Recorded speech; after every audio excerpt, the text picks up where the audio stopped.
Is that background noise? Or? It's better, but yeah. I think we're better. But welcome everyone to the US Nats review stream. We've got an absolutely wild cast from all around the world here. We've got 3 US players. Myself here from Australia at like 7 a.m. We'll see the light in my room get brighter and brighter as we slowly get daylight. And Mumin from Sweden here to go through the full competition. Gonna be an awesome show today. I'm so hyped for it. So, anything to get off our chest beforehand, or do we want to just get straight into it? Let's go. Beautiful. Yeah, let's go. So, Thank you for putting this together. Oh, good. It's good. Yeah, I get so much fun, and such an insane competition to go through. So, gonna go through all teams today. We had 11 teams at the competition, and let's get into it. So, 11th place we had Ben Salem. So we're mainly focusing on team comp. We might mention side events a little bit, because they played a huge part in the comp. I think Elam was like especially good to see like teams full dynamics and stuff. But yeah, 11th place we ended up with Ben Salem, down 6 from their predictions stream. And a little bit about the stats here before we get started is these are pulled from Fireboard, which means we get these really interesting tag ratios because they have stuns excluded. So these stats might look a little bit different from what was posted on Torn, but these ones take into account all of your stuns, all of your tags, and they subtract stuns when they're doing the calculations. There's also a bunch of players like throwing cards around and trading stuff, so it's the best stats you're gonna get from the comp where people are just throwing their cards around and logging on like 2 games and stuff. But I'll get more into that when it's necessary. And I'll let you guys take it away. So, what are our thoughts on Ben Salem?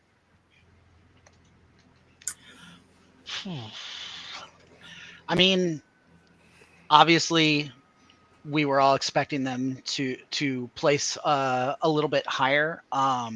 They did have a couple of roster changes they had to fix. Someone had just started a job with the tournament and couldn't come, and he would have been a big player with their team, Supa, for those who know him. And I think a lot of it too was I think the arena is a bit more fast paced than their home arena is. And I think a big part of that was just not enough time and experience to adjust to it. Because it is, Fort Wayne is fun, but very fast paced in my opinion. Yeah, I think I would echo that. I think individually they had what they needed. Just getting the teamwork together for that fast pace was a little challenging for them, I think. Mm-hmm. But they certainly still had the individual talent they needed. Yeah, they lost a couple key players. But I think that, Vince, at Fort Wayne, there's only a couple things you can do, to be honest, as far as it comes to strategy, as far as I'm concerned. So if you don't mesh or aren't able to do that effectively, it can be a tough night. These guys have never played Helios 2 either, right? I don't believe so, actually. I think Voltron has, but I don't think the others have. Yeah. And also and back home they are still on the legacy system, so they are using the negative timing for their Helios Pro as well. So. Yes, and I'll talk more about that later. That definitely makes a huge difference. And besides that, they skipped Lord of the Rings, so they never got to practice that.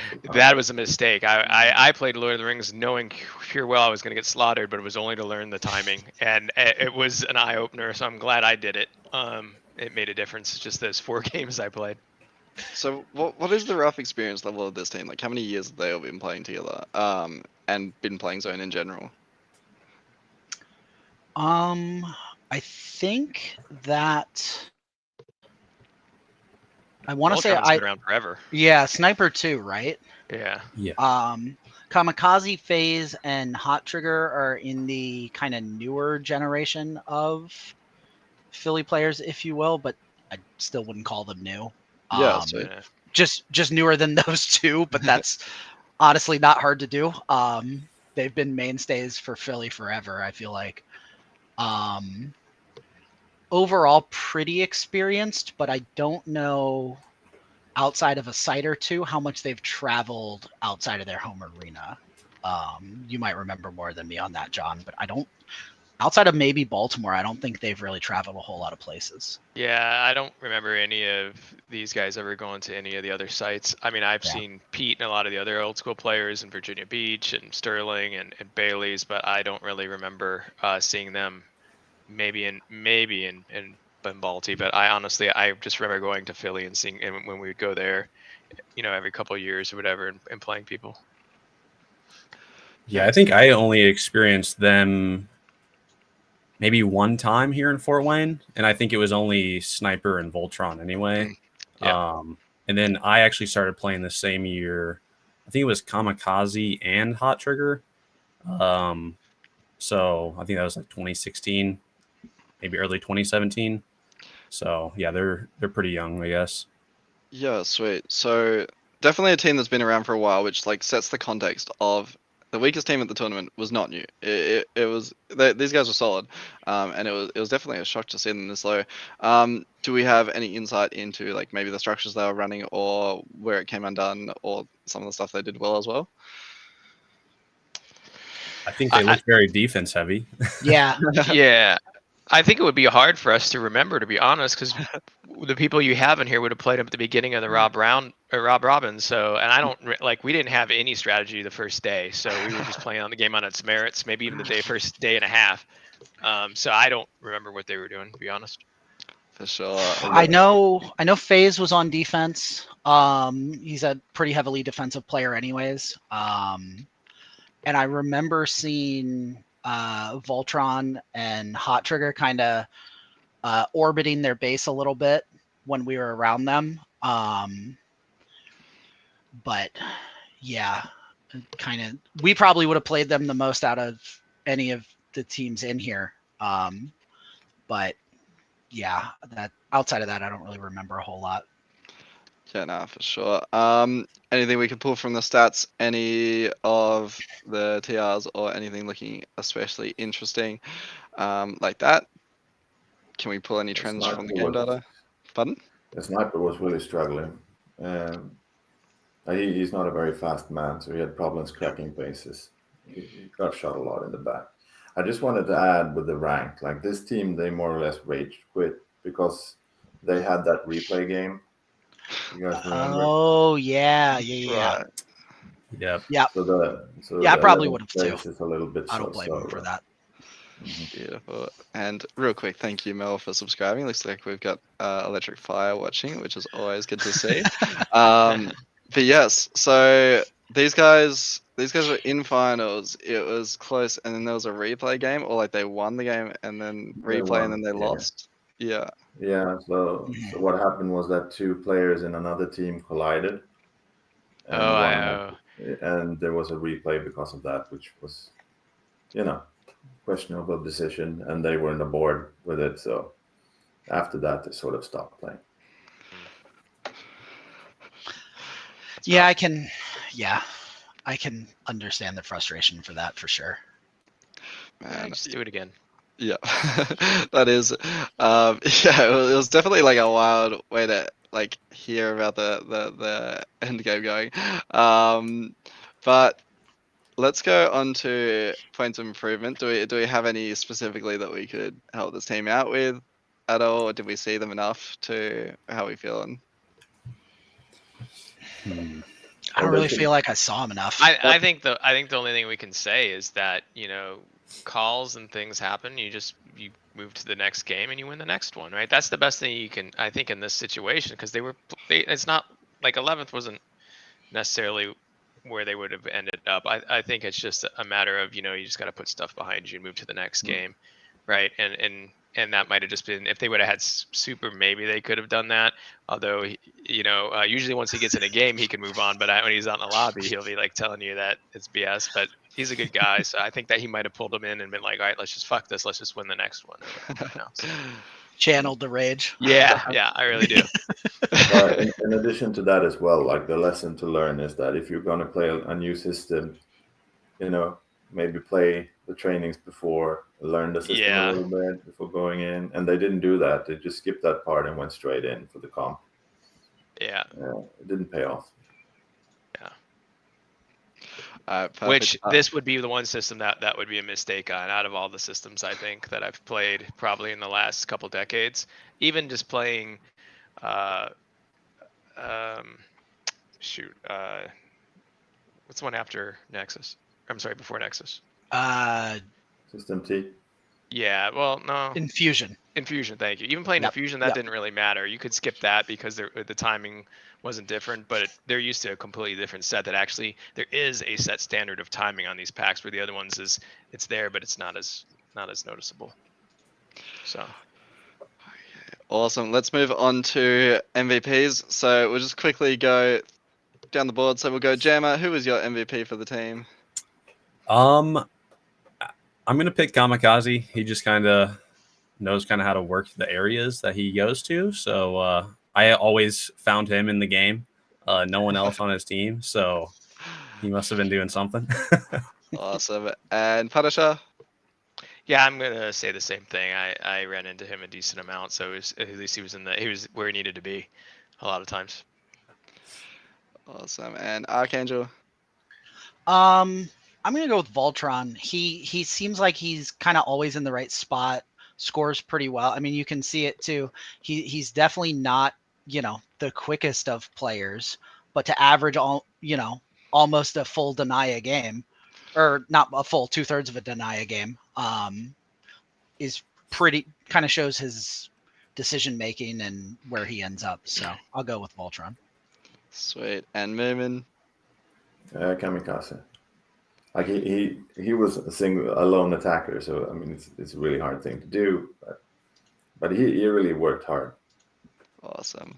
Arthur, am I picking? I think Voltron. I kept on seeing him, and I'd always be like, it was surprising to see this team and see this team this low, because I thought, especially like coming up against him and the others, that like the team was good. Like I'm genuinely very surprised to see them down here.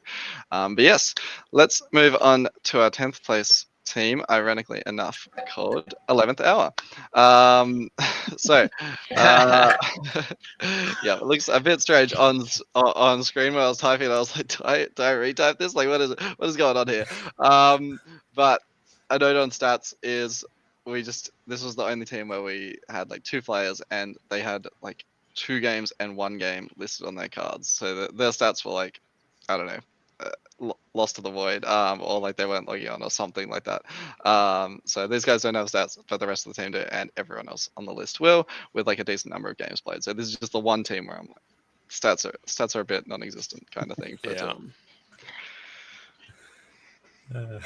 I don't remember them. The only thing I remember is running into Sage for some unknown reason a lot and getting hit in the back where he was like in awkward spots and hitting me in the back a lot, pissing me off. I'm like, dude, what are you doing over there? And just shooting me a lot. And so I really don't remember them much, but I do remember getting hit by him a lot in the back. So it's just like, God, get me out. Yeah, they were kind of like a thrown together team, so pretty last minute. But I know that Key from my team, he ended up joining them for a lot of the final day, I think, and ended up helping them get into 10th. So that was pretty neat. But yeah, I know Sage is pretty new, and then Ninja Nugget is also pretty new. So I know that Ninja Nugget is Luke's brother, so he did pretty well. I'm sure Luke gave him a bunch of tips, so that helped him out a lot. And this was like a Bears throw together team, right? So these guys would have had like no synergy going into it. For sure. They were thrown together less than a week. Wasn't it like 4 days before? We had the grids done, and then it was like, hold on, we'll give 4 days, and they put it together. So yeah, definitely a mixed team. But that's a great accomplishment. For sure. Mean, a great accomplishment. Yeah, especially with a rotating 5th of people subbing in, so they're not just playing man down. To be able to pull that off is pretty big. Yeah. Yeah. So, do we have any notes on their structure? What they were good at, what they were kind of weak on? Synergy is probably going to be a big one. They would be weak on, right? Were we seeing that translate to the maze? Or are we seeing late comms and dysfunction at all? Yeah, I guess I didn't see them enough. I think maybe we played 2 games against them, so really hard to tell. I mean, probably just no cohesion just because they were so thrown together. So Yeah. But I think when they played with Key, they played pretty good. Like Yeah. he did a lot of good captaining when he was on that team. So I saw them upset a few teams when he was in, but on their own, it was basically just 5 people moving around in the arena together, taking bases. Yeah. But they had a good time. Oh yeah, they did. Yeah, but that's what matters. I mean, I'm not making a joke. I'm just saying they had a good time. That's what it was about. They were going there to have a good time.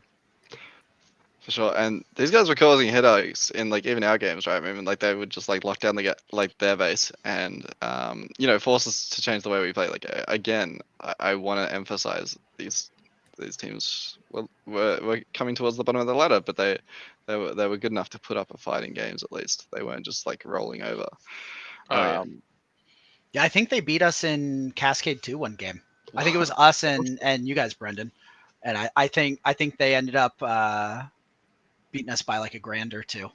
I remember getting locked out of their base for one of those games. Man, because yeah, they were quite a defensive team, right? So yeah, like again, the fact you have 10th place beating a finalist team in Cascade 2 is insane. Like yeah.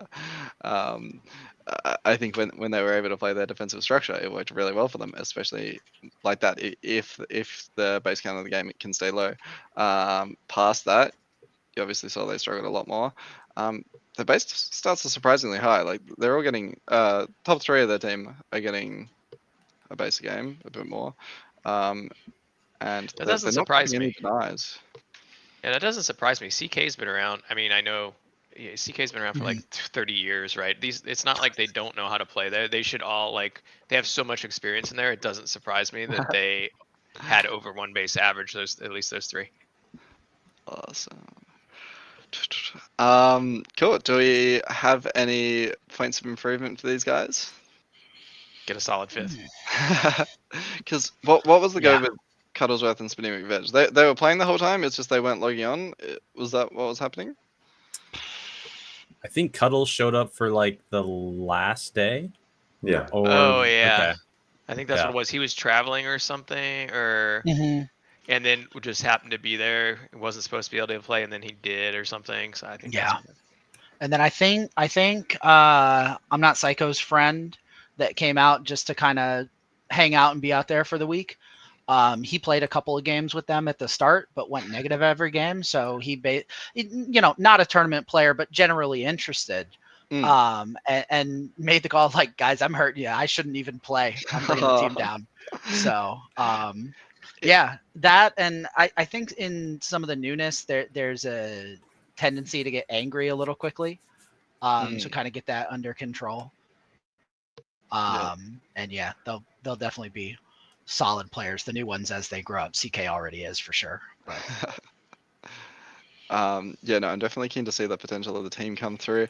I think even if you're going negative, like people do it. Yeah, even that have been playing like competitively for so many years, and a lot of the time, even just having the 5th body, and if you're not like giving away bulk points, having someone go negative, even if it's just like an extra person to keep people down while defending the base, it's still beneficial for the team, genuinely. So I'm hoping they're not put too much off by it. But yeah, like an insane effort from these guys. Who was our MVPs from the team, guys? I'll start. I think I'm actually going to go with Cater. So I saw her a couple times in game just when I was GMing, and she seemed like she took on the leadership role of that team kind of midst of the game. So cool. And Punisher? I think I'm gonna go the same route. Not necessarily because I remember from team, but I remember from other things, and definitely knew what she was doing, and I know she's solid. So I know she was performing. You can see from her stats too that she performed. So that's the route I would go. Awesome. Archangel? Yeah, that's my pick too. I mean, highest bases on the team and never denied kind of speaks for itself. Just to pull the numbers into it. But yeah, she's definitely gonna be really good, I think. Yeah, It was insane how many people this comp just didn't get denied. Like that was just unheard of to me. Like we were like checking the stats. We're like, what do you mean they didn't shoot bases? Like, how do you control yourself like that? What is that? It does not surprise me that you're like, how do you control yourself? That sentence doesn't surprise me at all. That you just said. It goes against the Australian macho. Run fast, put shots in bases. What are you guys doing? But like to have a 1.38 base average with no to R's, that's insane. Yeah. But yeah, move it. Yeah, well, I'll go with CK then because CK is CK. So We No do love Lincoln. CK. Sick. I'll shout out Ninja Nugget because like he got so many. He got his time in the spotlight already, getting the medal for the player of the team and all that stuff. But no, honestly, to me, it was Kate Todd as well. Not for teams actually, it was for Elim. She ran behind the team. Was it your team, Archangel, where she ran into the reload and just Yeah, I think it was. Yeah. and I was reffing.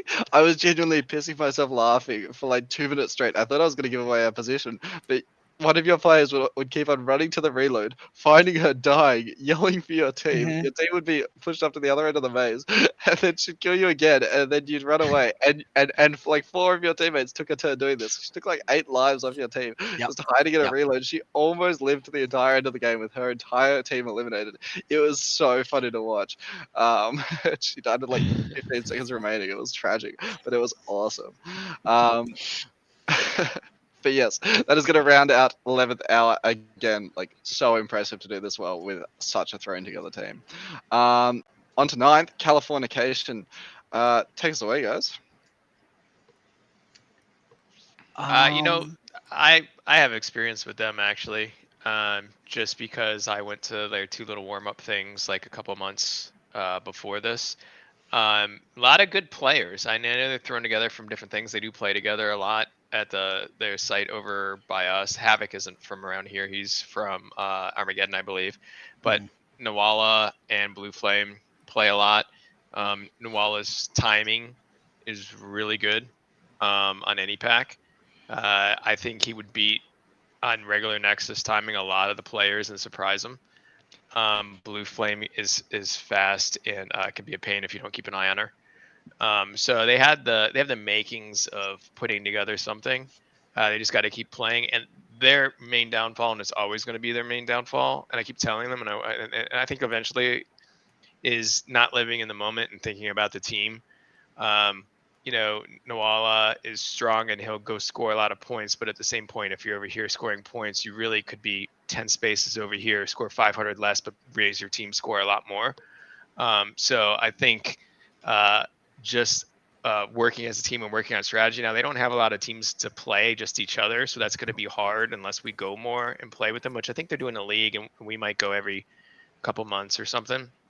But they have the makings of putting together something pretty good, and they can do pretty well. And they're definitely up to 9th, which I thought they'd be in 10th or so too. So I think they actually perform pretty well. I know they beat some really good teams too, which isn't reflected here, which is pretty impressive. I know I can't remember. I know there's like 2 or 3 teams. I was like, wow, they won that game. That was amazing. They didn't get last. So I think they just need to keep playing. Really excited to see where they could go if they stick with it. I know they've been playing a while, but they have the opportunity to do a lot more.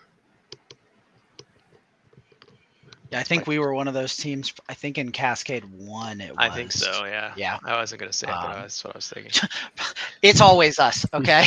It's always us. No, I remember the one of the Philly tournaments we did.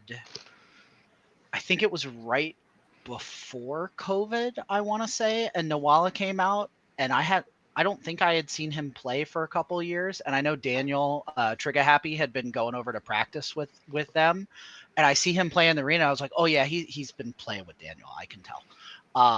And he's just, yeah, they have a really solid foundation. I was happy to see they picked up Banshee too, because she's a very, very solid base defender and won't try to do too much, won't try to overcommit, just kind of holds that last line for the team. So I think that was a good pick for them. and yeah, was really happy to see them get a couple of spots or a spot or two above where people thought they would as well, especially traveling so far for it. Yeah, I'll say like these Armageddon teams historically hasn't been like very strong, but this one was like really good. They had structure, they had a lot of things going for them, and then Banshee got like really injured, and Yeah. from there they struggled a little bit. So if Banshee wouldn't have been injured, they would probably rank a lot higher. Yeah, I think so too. I was in that game, and that was just heartbreaking to see her go down. But I agree totally. Yeah, I think it's been really interesting to kind of watch them grow and like mesh pretty well together. Even from just pre-nats, they've kind of upgraded a lot. So picking up Banshee, and then I don't remember, was Nawala at pre-nats, Dutton? I don't think he was. Okay, so yeah, them having Nawala kind of up their game even more. So hopefully, if they keep playing together, they'll keep doing better and better. No, he wasn't, because that was Blue Flame was I with think another team there, right, or something? I think. I know Havoc was on that team as well, and I think it was Tywin and Cutlass they played with. I want to Okay. say. I might be wrong though. If anybody in the chat remembers, tell us. I'm sure someone in there remembers. But yeah, I know it definitely wasn't Nawalo that was there. And what system do these guys play on at home? Because these are sometimes multi-system players or teams. Helios. Helios, the big laser. Is it Helios Pro or is it Helios Pro? They have Helios Yeah. Pro. That's what we were playing on when we went there. Which, you know, good luck trying to hit a flip fire on one of those things that's so awkwardly weighted. But yeah. And I think it's Legacy Helios Pro as well. It's not awesome. I think so at least. Yeah, I think you're right. Or do you know, like Punisher, is the timing at their site the same as here? Well, No, it's better. It's you can actually keep people. The timing's right. You're close to right there. You can, you know, So yeah, it's different. Yeah, so they're still on the old timing. They don't have the ozone upgrade. Yeah. Any improvements for this team, guys?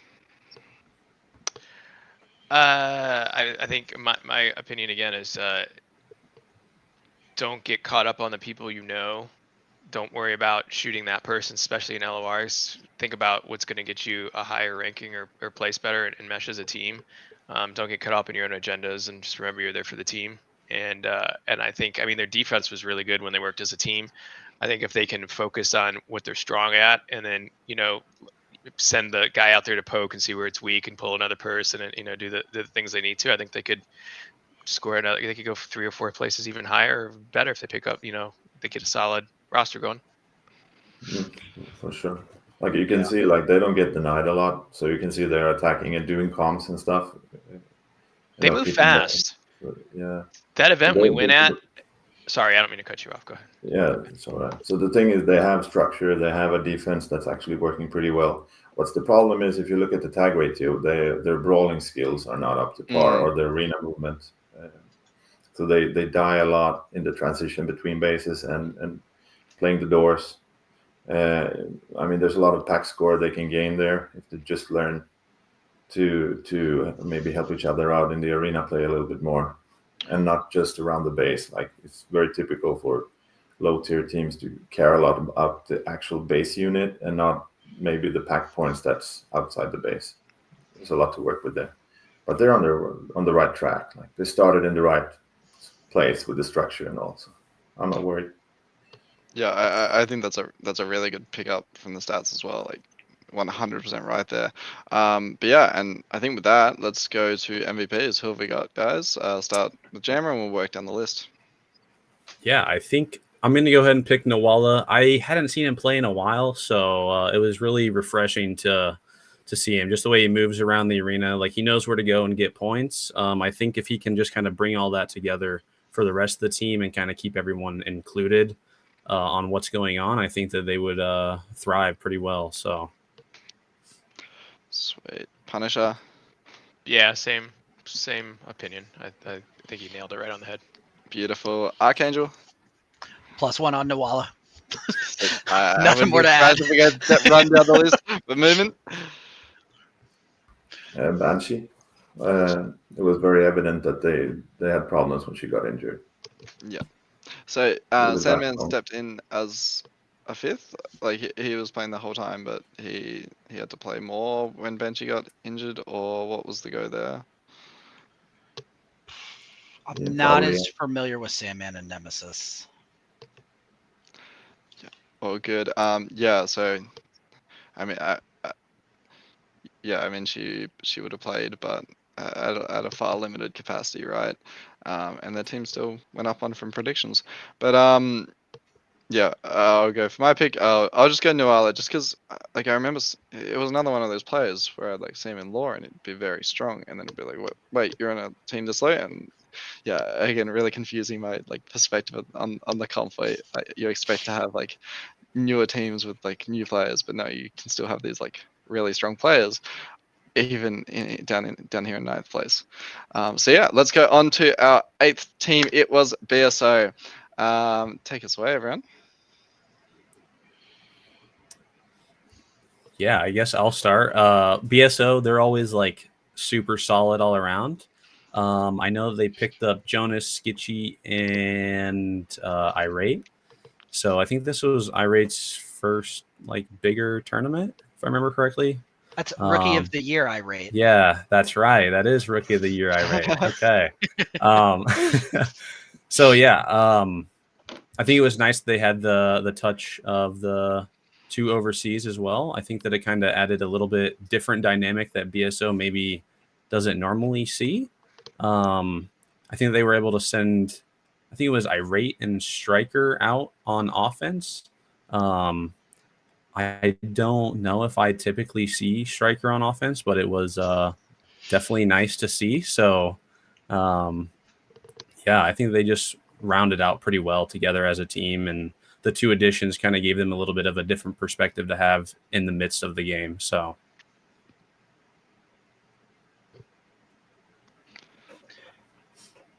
Sweet. So, Yeah, I think that brought some, especially Irate and Sketchy brought some speed that BSO doesn't always have, and especially with Jim with Big Sexy in a boot or caster or whatever it was on his foot, that just slowed them down even more. So I think, I think it's definitely a good thing for them to have. I gotta give him all the credit in the world, man. Yeah. That guy made even solos. He made it really far in that fucking boot, man. I'd turn around and be like, "How are you still in here?" Yeah. He's like scoring points from somewhere. So I gotta give it to him for making it through that. Hear him coming. I mean, everyone else is dying, like falling over, and he's still walking around in his boot at the end of the tournament, and holding it down. So it was generally impressive to that state.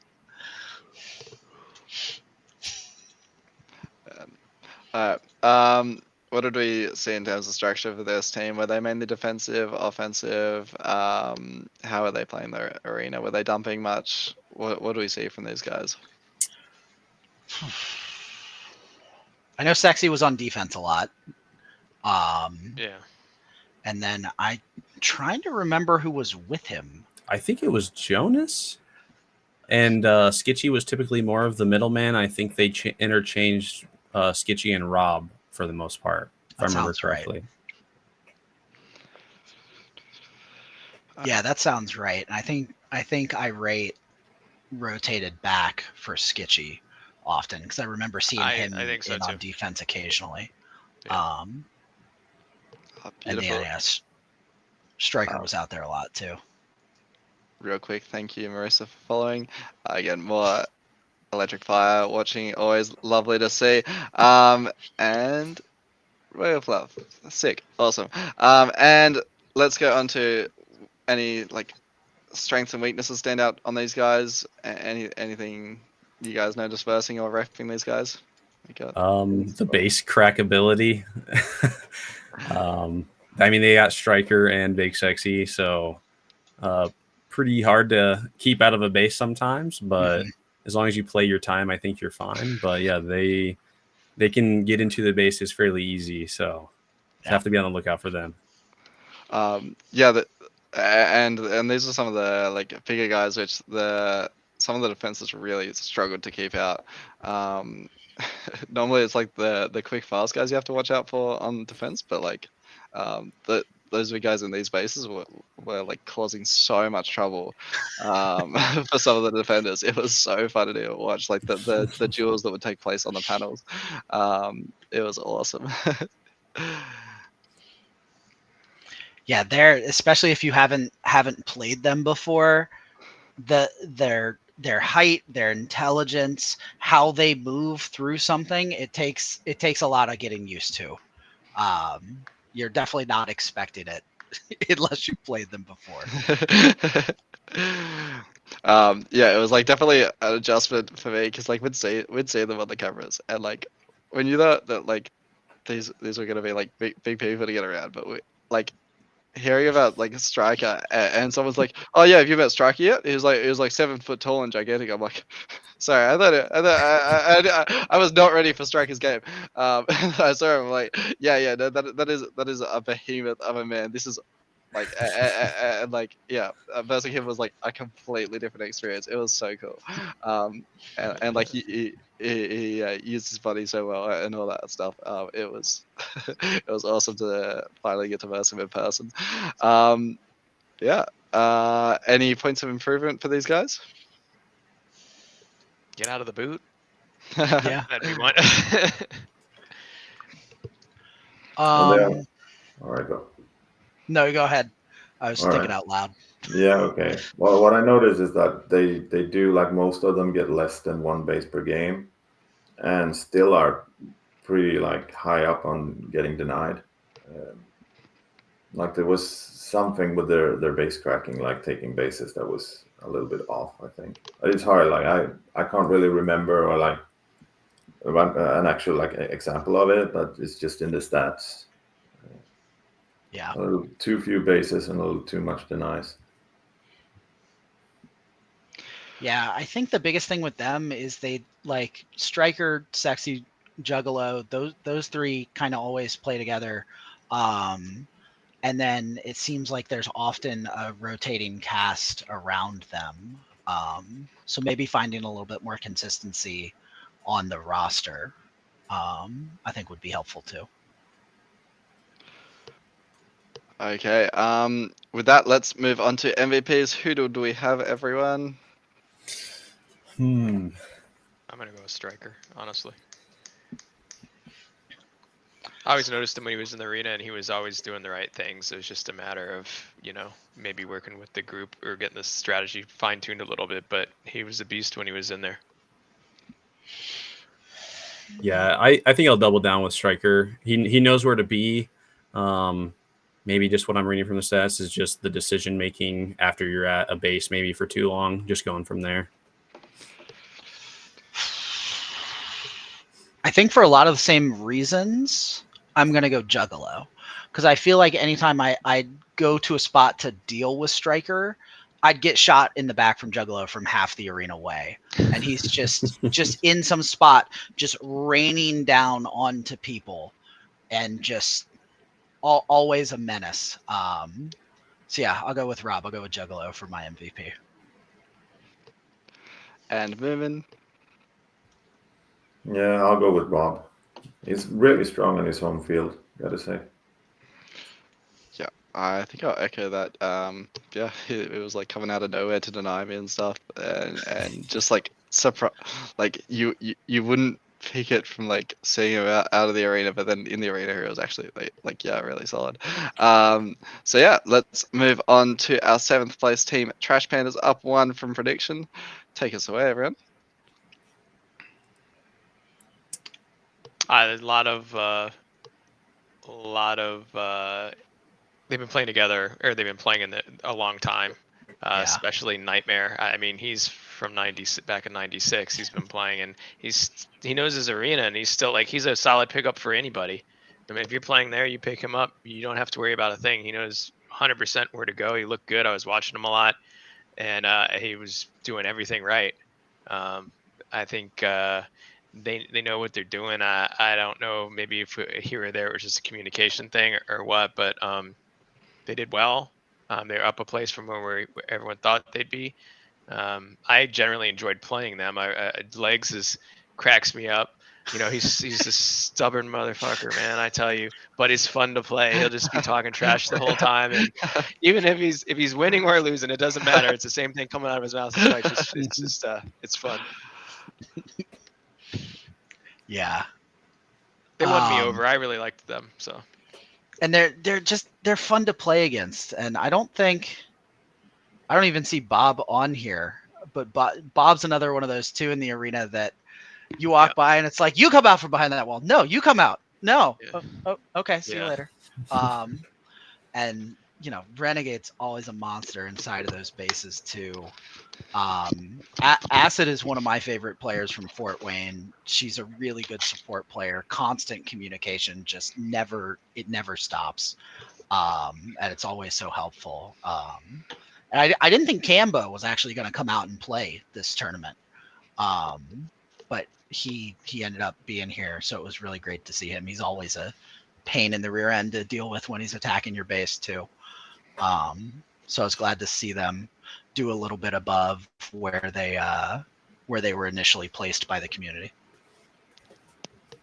Yeah, I think they're a super solid team, super fun to play against. I know that we had a whole series during, I think it was System D, that it was all Fort Wayne teams pretty much. So we got to play against them, and then Toledo, but they're typically here in Fort Wayne. So it was fun to kind of experience pretty much an access night for one of our series. I mean, it just felt like we were just there on a Saturday night, just kind of playing against each other. So it was a lot of fun that game. I think I got armed by Bob like 2 times. So yeah, I just like watching them play. They're always fun to play against. So good competition.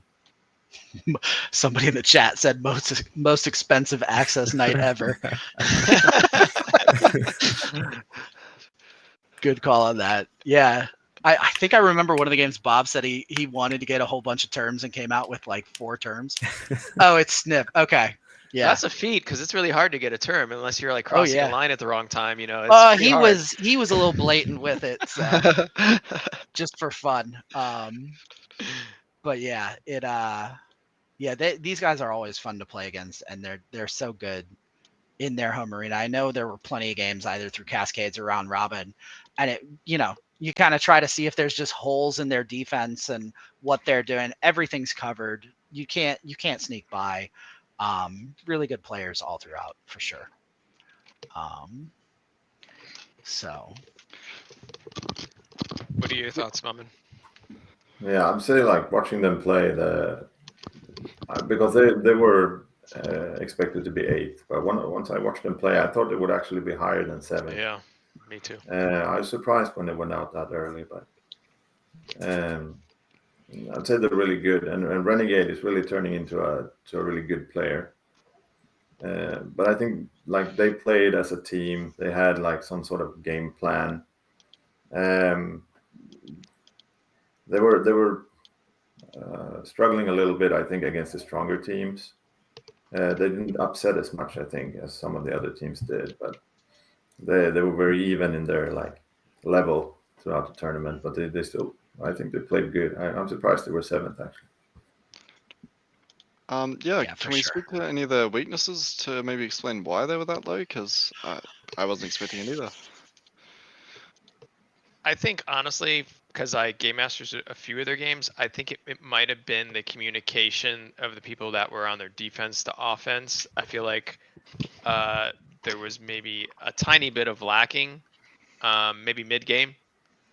Beginning, it seemed like they're okay. Even at the end, it seemed like they were okay, but it seemed like they might have done stuff a little late when I was watching. That would be the only thing I could really point out, because as individuals and as gameplay, they were like Mumin said, they were really consistent. They had positions. I was watching them play their positions. I can tell you where Legs was, or Nightmare, or those people. So I think it was just maybe a little bit of the communication, making missteps, getting denied, or not getting a base they should have because they could have gone earlier. Renegade just put in the chat, "What's offense?" And Acid followed up with, "There was no plan." Yeah. Well, I can tell you Nightmare outside red was at the split ramp every time. I can tell you where he was at green. Oh, yeah. And I can tell you who was at the base. So there was actually some sort of defensive plan. Yeah. I think that was the first thing when I saw this roster was the amount of really, really good defensive players. And I really think the only thing isn't that they don't have the people that are capable to do it, but I don't know if anyone's mindset was, okay, this is the point in the game that we need to go make an offensive play, and I'm going to be the person to go do that. I think a lot of people were more kind of fell back into that defensive preference within their games more than anything else, would be my guess. I would say maybe two things then. They played like the same gameplay throughout the comp, I think. I'm guessing a little bit. I didn't see all their games, of course, but like they did almost the same plays over and over. That might be why they were very level in how they perform. And also 7 players. I don't, even if it's home players, 7 players is not good for such a short tournament. The development of the team within the tournament is rarely good with 7 players when the tournament is that short, in my opinion. Cool. So I think have we covered points of improvement then? Anything we can specifically point to? Apart from just like take less players, which is valid. Yeah, I think just the communication as well. Probably that's what Pun said. So. Yeah, sweet. Let's go on to MVPs then. Who did everybody have? We'll start with Jammer. Go ahead. Sorry. Yeah, sorry. I'm gonna take Renegade. I've just seen him kind of grow throughout the years, so he's definitely pulling all of his weight now. So it's pretty awesome to see. I know he's doing a lot better than me. So sweet. Punisher. I go with Renegade, but there was like so many other things I would vote for. Like most fun to watch would be like Legs and Bob. Just watching those two like fucking crack me up the whole time, and just watching Nightmare was also really fun. I watched him crack green by himself against 2 people quite a few times and just go take it. So it's just this team was just fun to watch. But probably Renegade overall. Sweet.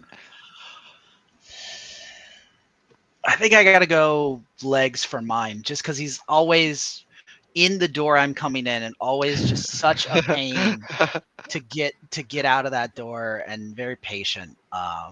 So yeah, I'll go with Legs. Yeah, I'll go Renegade.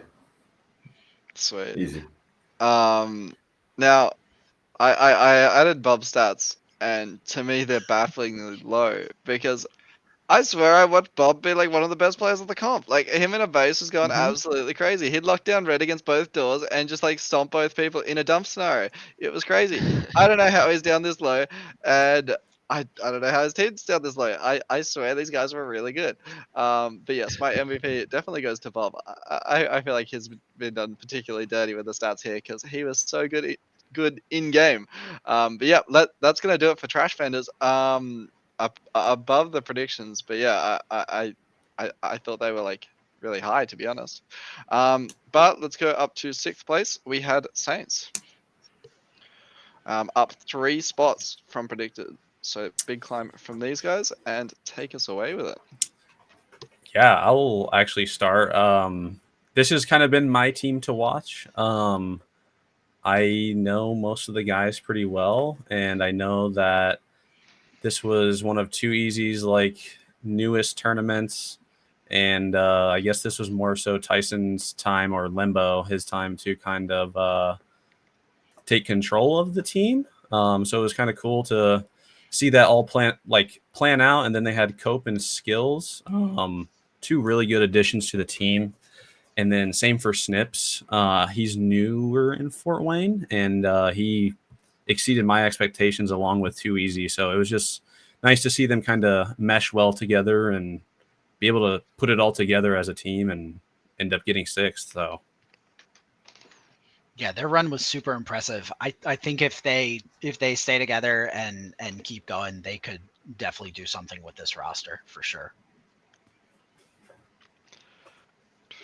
Cool. Yeah, I was impressed by Too Easy, and I think when you start getting to, I don't want to say fourth because it was tricky, but definitely fifth, sixth, potentially even fourth. Any of those ones could have been swapped around a lot. You can certainly say that about a couple other teams too, but they just got to keep playing. They're doing well, and they can definitely. I think if Nats is here next time, which there's a good chance it will be, if it's not one of the other sites being looked at, they have an opportunity to really come back and say, all right, we're going to do better, and they could they could make the final game final dance if they keep trying and keep working as a team. Sweet. Can we point to some specific strengths and weaknesses of these guys? I think it's adaptability, maybe, is what I would say, because the games were different to a certain extent. I mean, there's only a couple strategies you can do, but in my opinion, in this arena. But when you have someone like a Valhalla or us or you guys, it's definitely more of a defensive game. And I think when there's a different third team in there, it opens up a little bit, and they need to be open to making mid-game changes to what they're going to do. I mean, they're a fast team. They play well. It might just be experience. Because their base average is super high, right? Like, Yeah, it is super high. Their numbers show that they played really. Their tag ratios are a little off, but yeah. But they played really smart, like with their attacks. Like they didn't grind as many teams do. Like they would come, attack, then leave, come back, like a little bit like Odin and Skywalker does. So I mean, you can tell from the base count, like they did really well on that part. But yeah, the tag ratio, they need to do something about that. these scores are only based on comp, right? It's not the whole thing, not like triples or anything else. Because some of the averages seem low to me when I looked at them previously, and I wasn't sure if this was only team comp. Just team comp, yep. Okay. All right. Yeah, so it's team comp specifically from round robin to Cascade 2. It doesn't include ascensions because at that point you have a whole bunch of players playing different games against different teams. So it's just the main bulk of the comp that's captured by these stats. Oh, it's not ascensions? Is that what I just heard? Sorry. Not ascensions, no. That explains. Okay. It. Got it. Because average didn't make sense to me. Even when I saw mine, I'm like, this doesn't make sense to me.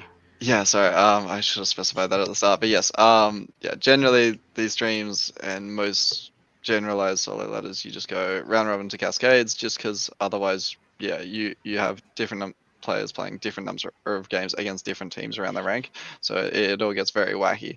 And you see some of the ascensions ladders, they're just absolutely wild. Like the ascensions ladder, you had players like sorry. Who was it? Okay. Anyway, sorry. These insanely good players. All the way at the bottom, and it's because Ascension's like sometimes like you're just versing insanely good teams, or you get players versing a lot of low level teams, and they play like 12 games with them, and then that starts to dominate this ladder. It'd be interesting to see them side by side because I think the argument could be made that round robin could end up be the same thing because it's all random anyway. So that's why I'd be curious to see what it looks like side by side. For sure, and like there's no perfect system at all. No. I would just conclude it all. To me, it's a comp game. But, yeah. I hear what you're saying though. Yeah.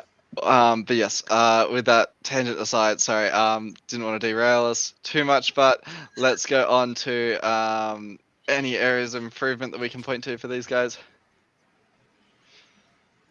I think I'll agree with what Pun was saying, just more adaptability during the game, being able to read the game a little bit more, and make your decisions off of that.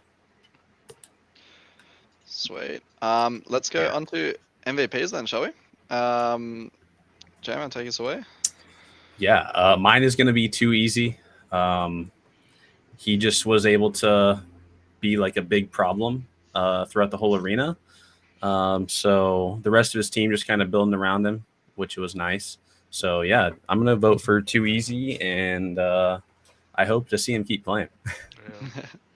I would echo that too. I mean, you have to be insane looking at his stats not to say that he had to be MVP. But I will give an honorable mention to Limbo because I thought he played really well. I know his scores his average in there is still near the bottom, but I think he played really well when I was watching him in games. Same thing as Snip My Nips, but Teasy was definitely. Yeah, it's hard not to pick Too Easy. I mean, if anyone hasn't gone through the clips on the ZLT_US page and just look at some of his clips he has in there, he's got some absolutely insane work he did inside those bases. So yeah, if you ever want to lose, 20, 30 minutes, go in and look at some of those clips because there's some good ones in there for sure. Yeah, Too Easy. I mean, AAA. Again, he's insane. Like I'm not gonna lie, I feel like we barely saw him, and he was just absolutely dominating. Like it's such an insane performance. For me though, like I don't know. I feel like I didn't run into him in the maze when I versed that team at all. So I'm gonna go Snip My Nips. I know he did some really good work on like shooting me a lot specifically. And I saw him as a very big presence in the games. So that's going to be my pick. But yeah, that is going to be it for Saints. Again, like huge performance from these guys, and sounds like they're only on the way up too. Let's go on to fifth. Our team all the way from Germany, we had Electric Fire up 1 from predictions. Take us away, everyone. I can start. I really enjoyed playing and watching this team. I know they're newer compared to some of the other players from Germany. Is that correct? Was my understanding. So Frosten was a really solid player. I had the mistake of having just a crap pack in solos in the second game, and he killed me. But the third game, I went and found him and made sure he realized it was the pack. But I really enjoyed playing him. Every time I saw him, like, here we are again, motherfucker, and me and him would just be going at it. Fred Starr, amazing in the base. She was really good in the base. I mean, I think she might even get my MVP too. Watching her in that base was ridiculous. She was really good. This team just had a lot of good energy. They definitely need to keep playing if they're going to come to the US, or I don't know if they're on the same team over in Germany, but I really like playing these guys. Would love to play them more often. I would even consider going to Europe just to see them and play more, honestly. It was fun. Yeah, they such a good time. I'm going to ask now because I'm thinking ahead for MVP. Am I allowed to split the MVP between two people? Are we allowed to do a whole defense MVP? Man. Yeah, because that's where I would go. It was just they were very good, pain to fight out in the maze, and likable too, which is part of the problem because you want to you want to get mad. It's like okay, they're cool. I can't be that mad. So. Their defense was good. They could They had speed, so they could speed it up if they needed to. They surprised teams, I think, how they could go to defensive to speed really fast, which I think shocked some people because they were heavy D to start a lot, and they were really hard to crack when they were on. For some of the teams I saw them playing. So again, that's my 2 cents. Yeah, and for all the American teams that are like lower than 5th, like just look at the tag ratio. I mean, it's base is almost the same. Like most stats are like the same, but the tag ratio is just higher, and that's why they are higher. So it's not harder than that. Is this their normal roster they play with, Andreas, or most of it? No, they're missing one guy. They're usually 6. Okay. Yeah, but they're pretty new. They played for 1 or 2 years, I think, something like that. That's what I thought. That's awesome. Yeah. Yeah, in like 2 years, if they're still playing together, they're going to be a force to be reckoned with. Oh yeah. Yeah, they're good. Yeah, I think just their cohesion build, like over the whole tournament, was really great to see. So they definitely caught us off guard in like the beginning of comp for sure. So I think everyone was rooting for him. Everyone wanted to see them get forced so they could qualify for that. I mean, everyone in the lobby was just like, go, go, go. So. For sure. Hopefully we'll see them get a big result in Sweden and qualify, because again, I feel like everyone's really rooting to see them at that Euro Champs, which is going to be an insane tournament. So like the fact that a team like this might not qualify, it is going to be brutal. But yeah, again, we're going to see them in Sweden soon. Can we point to any specific strengths and weaknesses of these guys? I can take us away, because this is actually like the teams where I start to like verse a lot and all that stuff. I think weaknesses early on, the strategy was very unrefined, and it kind of makes sense from a perspective of these guys barely play team games. Like they're a tiny site, and they only really get to play team games at comps, and they don't seem to have like a super solidified captaincy structure and all that. So like they come into a comp super fresh, but I think the biggest strength of these guys was like the ability to learn really quickly. And like we're having discussions with them, and then we'd see like next game they just like completely overhaul their strategy, completely change their structure, which is not easy to do, and then they just be pulling these amazing results, and like in like complex setups and stuff. So really good to see the adaptability on these guys on display. And I related these guys to like Wolfpack and Catalyst back in Australia, in one of the videos. But like you look at those tag ratios, and they're all so insane, pack on pack. Like they're just all these like insanely young, like super skilled players, which just need that like strategy structure, and they're going to go insanely far. So as they play more comps and stuff, I'm super keen to see that develop. Also want to say like they have an insanely like filled out roster. Like everyone on this team is so good. Like the fact that, like Phantom's like the lowest on the team. Like he was in like he was in solos finals, right? Am I insane for thinking that? Maybe, I don't know. No, Frosted was. I don't know. Phantom wasn't, but it felt like he was definitely going to be in there. Yeah. And like he gets like domination streaks on like Skywalker and stuff, like really good players. And like the boys are obviously all insanely fast and like good pack on pack, and they're all doing well in solos and on the pack score.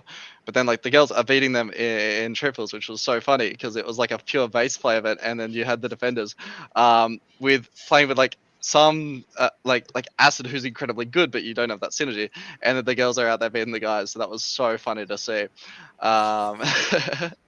Like your main three attackers just like beaten by the defenders in that, who like and the guys fought their two first. So you love to see it. And yeah, just a pleasure of a team all around to watch. But yeah, anything else you guys saw in those regards?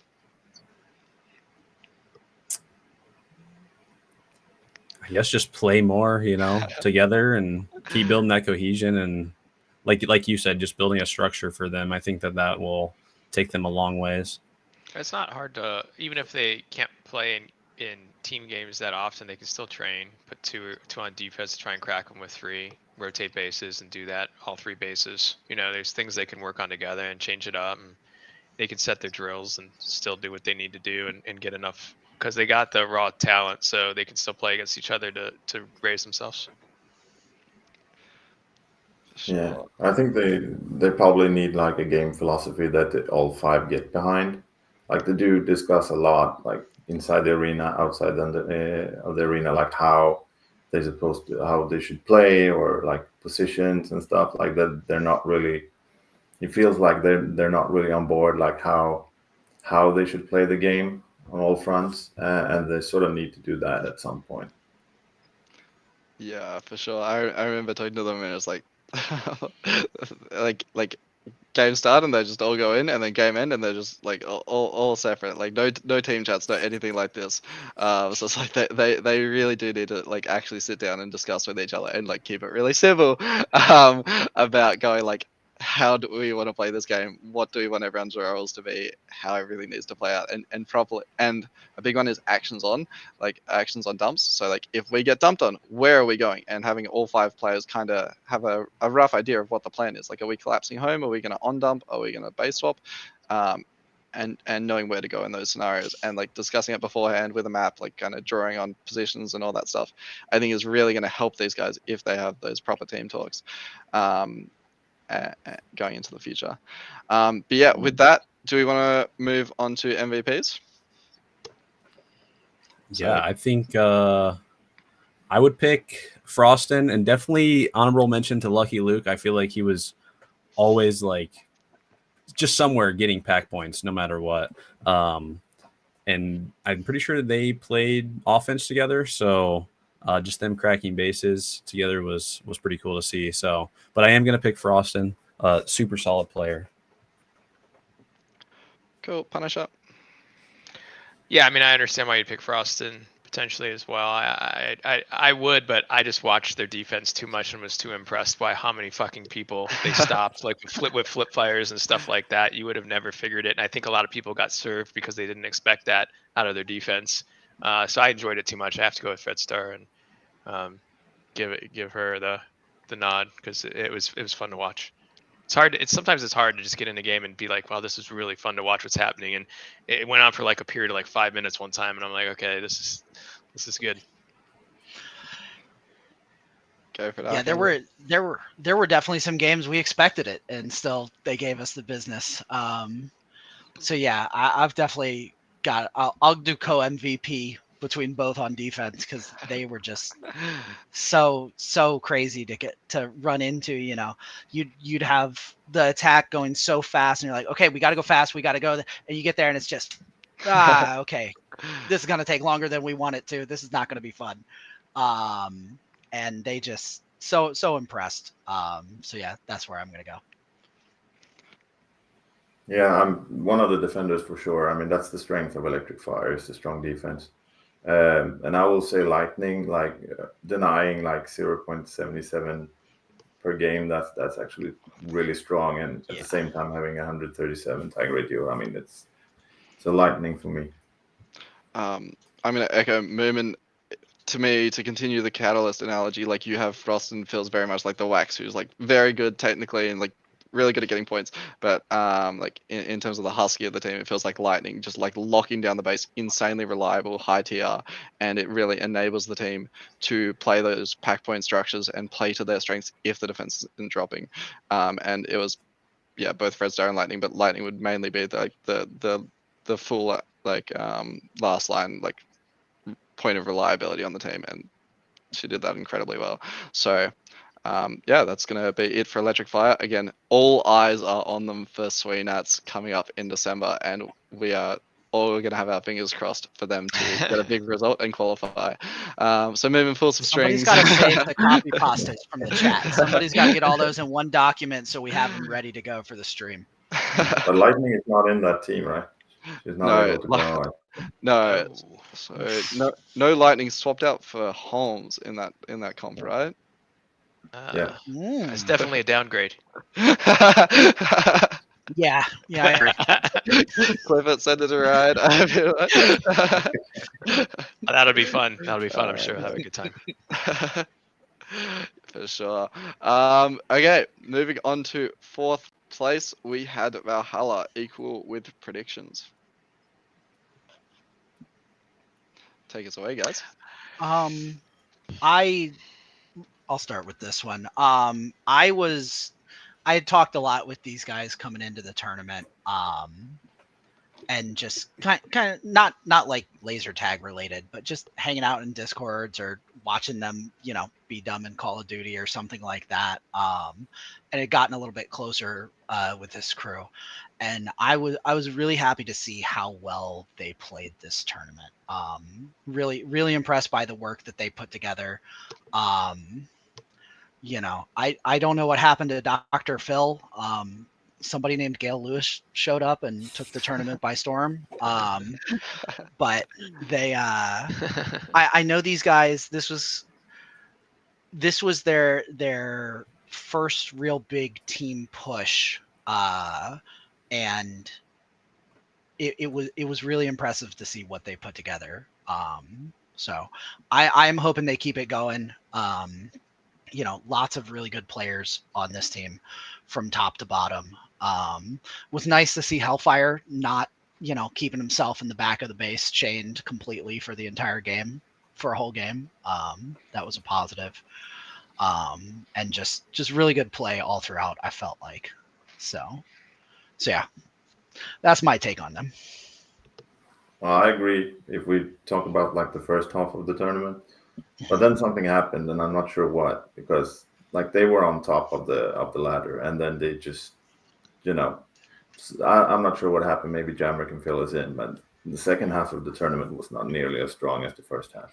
Yeah, I mean I was the not anything against Coast to Coast, but I was the most disappointed in where they ended up. They were always my dark horse. I think it would have been it was different games when it was them in a game, and I think they absolutely have to keep playing together. I think that they need to work on the mental side of it. And I think the only thing that happened is they took their first third. Like they had the luxury. I don't want to call it a luxury because it's still fucking hard games. But their first game or two, I think we only played them once in round robin. Correct me if I'm wrong, Mumin, or maybe it was twice. But both of us were in with them each time, right? I think so. It was either once or twice because I remember I didn't play them again until Cascades. And then so they were at a very high point because they won, right? But then when they took their first thirds, it was to our teams separately, and I think that affected them, and they needed to just move on from it because they're such a solid team that it shouldn't have mattered. It should have been like, okay, let's just move on to the next game.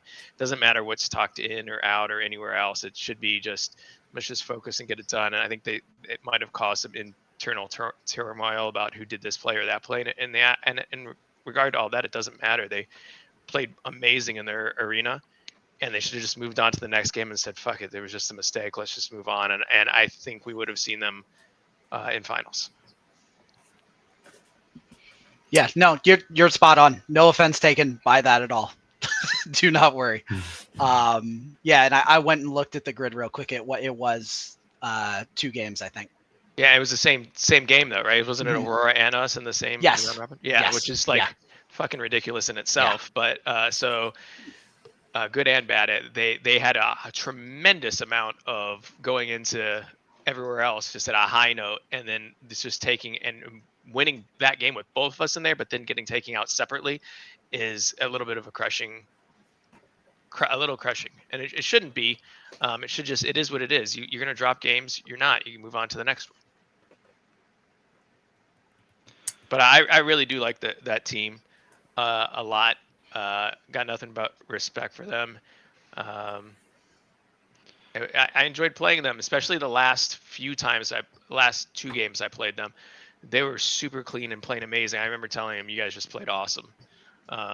So I think they can keep that up and they can build off it. Now, I'm especially interested in your perspective, Punisher, because these are kind of like some of the strongest players coming through the US scene at the moment. How do you think the modern crew represented pretty well by these guys is like comparing to your olden days? That's a loaded question. Right, well, there's multiple factors. Let's limit what we're saying, okay? Because I don't want to take anything away from them. In their arena, they're really good. Yeah, you can put them against most people. That being said, on these packs and this timing, it's a different world, right? Even if you put our other Legends team back up with the real timing, I think this timing costs us between $5 and $8 grand a game. Interesting. I really do. I'm sorry, but it's hard. There's two issues I have with this timing, and I'm going to test the timing myself because I don't believe that the US came up with this timing. I just don't. I don't, because Archangel came over and said this isn't the timing we play on. So did Psycho. They said this isn't the same timing we play on, right, and it's supposed to be. But my point is this, right? It's very hard for someone who's been playing forever, who has this timing down like that, to not shoot when you hear the sound and wait to the end. And it's also hard when you're coming up, and then it's also hard to stop yourself from shooting someone, because I can take someone down lights out before they even dodge. But on these, it's easier. And this part's not related to them, it's just all players. You tend to cheat more on this new timing. The reason I say that is when when the sound hits, you can shoot somebody. If you have to wait, and that's when people start dodging now. Now, if they start dodging when the sound comes, guess what? The actual back turns around, that is gone that much faster, and the chest is covered up that much more. If you could shoot them right when the sound comes on, no lights back every time. But now you have to actually hold your shot to wait, in some cases, for the arm to create a window to pull the trigger. It just makes it a lot harder. It's in the arena, you play it whatever, but you have to think about your standoffs, and against any of the absolute elite teams on regular timing, their arena they would play well. But the old schools would take it, but they'd be a top 3. They'd be a top 3. I'm not trying to tear them down. There's just the people that I came up with are for sure fucking ridiculous. And they've got like insane Like- for sure. And never trying to take away from Legends. Sorry, to continue the tangent. Your reaction time must be insane because pretty much everyone on this timing fires on sound with no issue. But if you get it insanely fast, you can shoot too early. So the fact that you're having issues shooting too early on these settings with like the most fraction of a too early window is wild to me. I had to slow myself down so much. It's rough. Yeah. It's rough for me. It did feel a little bit off because we had played the 60 ms. That was something we had initially tested at Bailey's after 2021 Nats, I think it was. And No, we you had just you used that for 2021 Nats. was 2020. We used it for Bailey's, not at Fort Wayne, because I think we had something absurd like 140 ms was what it was at Fort Wayne. I want to say at that one. No, that is the legacy. Then you use 140, but it turns out completely different. That when you add, that's the legacy system. So the ozone and the legacy, it's not the same system at all. Yeah. It works completely different. So yeah, people do get thrown. Did they change that though? Because it was still Helios 2 all the way across. Okay, yeah, then it's all wrong. But in let's say Ben Salem, they use they add 7 for trigger lockout, and it's supposed to be 20 milliseconds for each. Right. Figure, Yeah. But yeah. So, but it doesn't work like that in ozone. If you put in 140, which 7 is on legacy, it gets all wrong. It's completely unplayable. Yeah, we played the 140 the first Fort Wayne Nats after COVID, and then tested 60 before the Baileys that you came out to. I got a couple packs coming. I'm going to test it. So that's what we had been playing, and we would play that 2, 3, 4 weeks before back to back, and then came out here, and Psycho comes up to me and goes, "Dude, this is not the same thing as Bailey's." I was like, I'm looking at the screen. I don't know what to tell you. So yeah, it was a little odd. I don't know what it was exactly, but all good. I do want to hear Jammer say something about Valhalla, though. Yes, I was about to say. Let's swap back to the focus. But it's a very interesting talk, and I'm keen to get more into it maybe after the show, and we'll give the clip notes in the comments or something. But Jammer, take us away. What was the vibes from your perspective? Yeah, I think obviously they were really high. I think we went on like a 10-game win streak through round robin. And then, I think we were met with, I actually remember the first game that we lost. Mumin and I were walking back to the vestry room, and he was like, "I just want to beat you guys." And so that happened to be the game that we got beat for our first game. And I think after that, it was kind of like a mental deal, kind of on top of all the politics of the whole just tournament and how it was ran and things like that.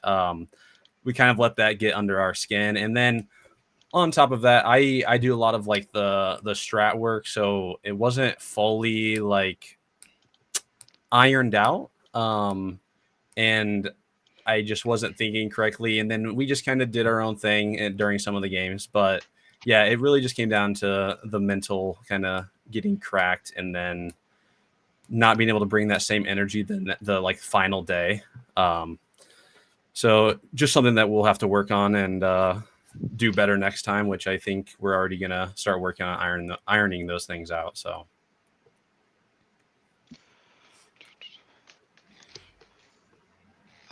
No, sorry, you played as a different alias for this comp, right? Yeah, I was under Struct for this comp. Gotcha. Sorry, learning so many aliases and having people have multiple. It was very confusing at times, but Yep. So, strengths and weaknesses. I think I just want to put it out there that yeah, like coming to the comp, we were so excited to verse you guys after the training games, because yeah, you guys like were very strong, and especially in round robin, you guys were insanely strong, and like your defense wasn't cracking at all. You guys were getting bases, and you guys were playing a very good controlling game. But yeah, keen to hear from you guys where the strengths and weaknesses were in this team. Yeah, I think just the decision making throughout the game kind of helped lead us along the rest of each game, if that makes sense. I mean, I played defense, so I just kind of got to sit back, and I know there's moments on streams that I think I just called like an initial play. Gosh, I can't get that out. And I think there was one moment that Zach went into green base, and I think he comped someone from game time, and he just came back and we just laughed. Like I was just sitting in base and we just laughed, and then he went off and kind of did his own thing, and just the communication was kind of something that we were working on a lot, so we were able to kind of put that all together, and I think it paid off well. And I mean, we're happy with where we got, even though we did want better. But I think that it kind of showed all of us together, like that we can actually play pretty well together. So I know that this was probably the first tournament that we all played together, like as a full team. I know that I played a Nats with, I think it was Key, Hellfire, I think Yuzu, or it was Grant. And then we had two other alts, and that was kind of maybe the initial start of Valhalla. And then it kind of grew into this, and we all kind of came together just because we spent a lot of time kind of gaming together and kind of have all that good team chemistry, if you will. So it just didn't show on the final day. So, anything you other guys picked up from playing these guys much? Did we find specific weaknesses in how we were beating them in the last day? Because where were you guys at with it? Did we verse you guys in the last day? Yeah, well, it felt like when we played Valhalla that like they're really strong on their own terms, but you can sort of lead them along a little bit in terms of gameplay. So it felt like it, at least when we played them. So lead them along in what sense, sorry? Like if we do this, they will do that. You know, a little bit like that, if you know what I mean. Like when you can sort of anticipate what the other team will do if you do a certain thing, so you can sort of push buttons and get the result you want. Yeah, I think that's safe to say. I think they had a couple of ways that they're used to playing. You know that they like. I think the green is like one of their favorite. I think you know how they're gonna play. You know how they're gonna be at red, and you know where everyone's gonna be. And if you can push them into a little bit of an uncomfortable spot, they won't respond, or they will respond a certain way every time. I think and it's sort of hard not to in Fort Wayne, to be honest. Like normally when we go to a tournament, like we did at the last Worlds, we'll run a different strategy every game. We didn't do any of that this game to confuse people, so they never know what we're going to do in finals. But here, there's only really a couple strategies to do in this arena, in my opinion. So I think the communication, and you get them a little uncomfortable in a couple of positions, or they'll move outside their normal game, and they're very good at their game if they can stick to it. Yeah, I think the one thing that kind of a little bit of all of those, you guys did a really good job of actively bringing team cohesion, stopping people from yelling at each other randomly on Discord at 3 a.m., all those fun things. Like literal meetings to iron this stuff out and get it to a good place. And the one thing I can think of is with the run of success, maybe the intentionality of doing that kind of fell into the background. So then once that punch in the mouth on day 2 against Aurora came, I think that kind of put you guys on your back foot, and because there hadn't have been as much of an intentionality behind it, there wasn't as cohesive of a reaction as you would have wanted.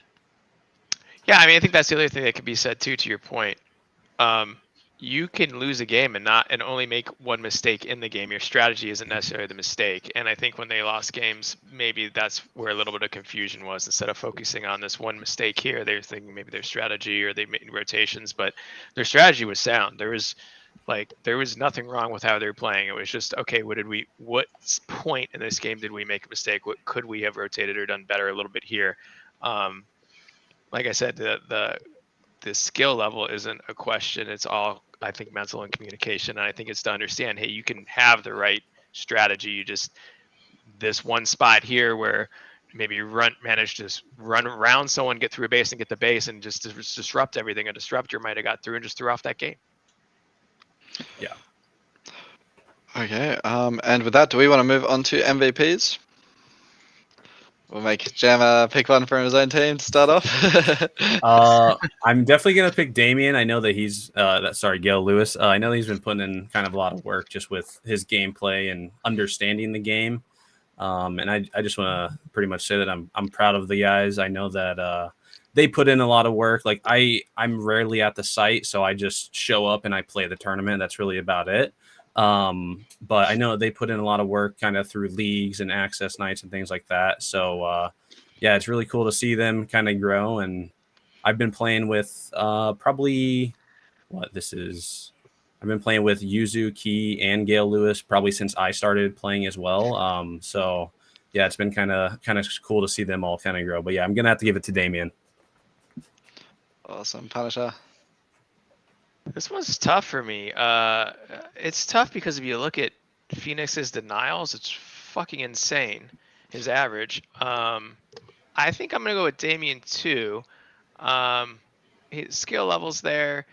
He knows what he's doing when he's doing it. Like I said, the last 2 games I played him were really enjoyable. He was really trying to play clean and he was dominating. I even told him, I said, man, you played a fucking amazing game. Keep it up. Because it was fun to watch, and I was playing him and I was watching too. So I think I'd probably go with Damien, but I mean, Key, Phoenix, like it's tough to pick that because they were all playing really well.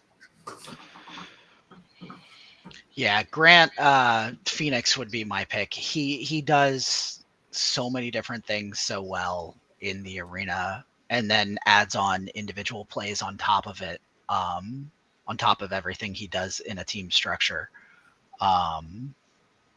That yeah, I think Grant's going to be my MVP for sure.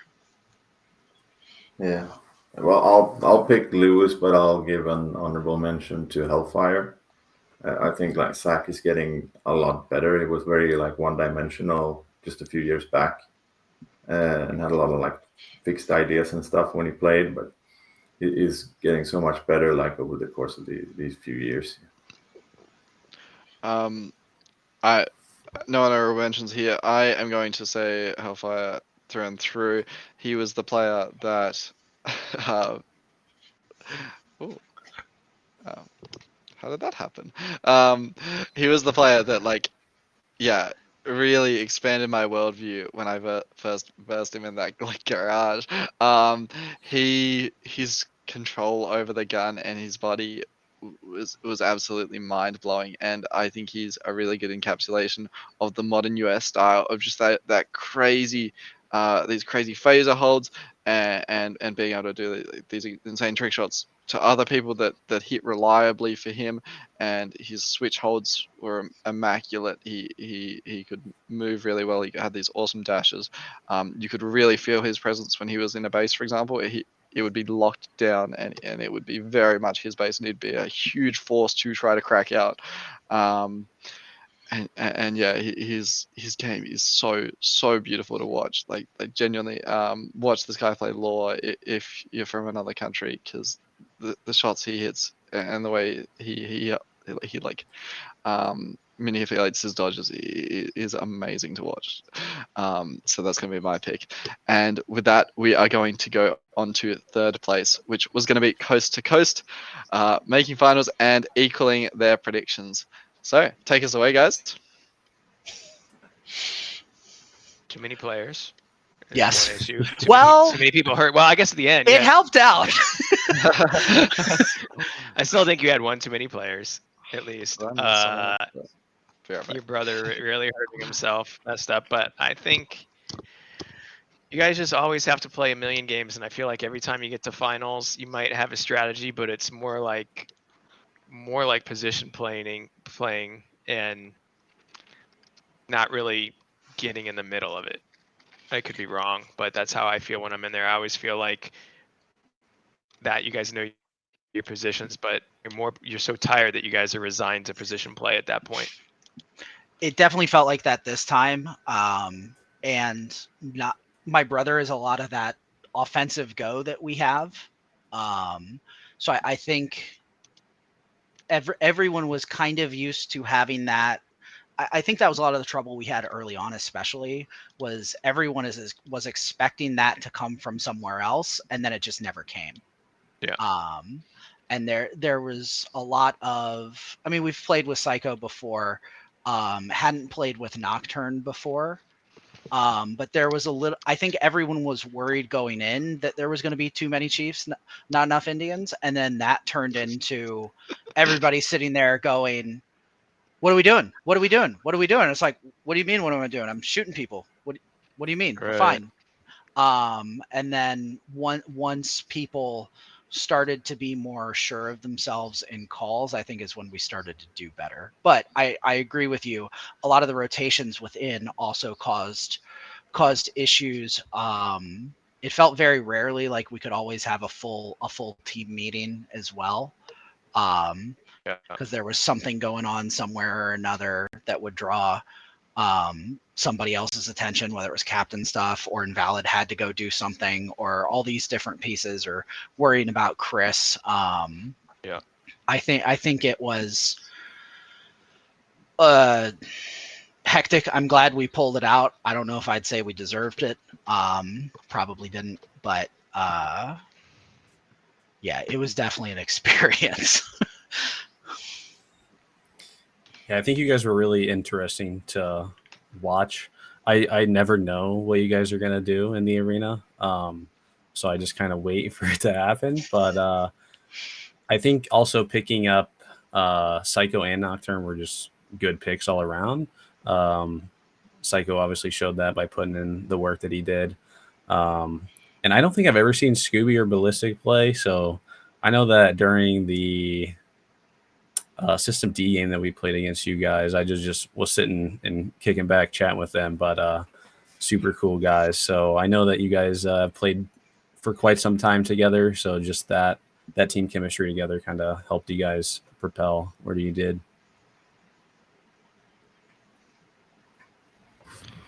Yeah, I've never seen a team, insult each other so much on the field as you guys I was getting to that next. Go ahead. Yeah, it was insane. I've never experienced that. Like there was more like insults than information throughout the games, and then you make the grand final. I don't understand it.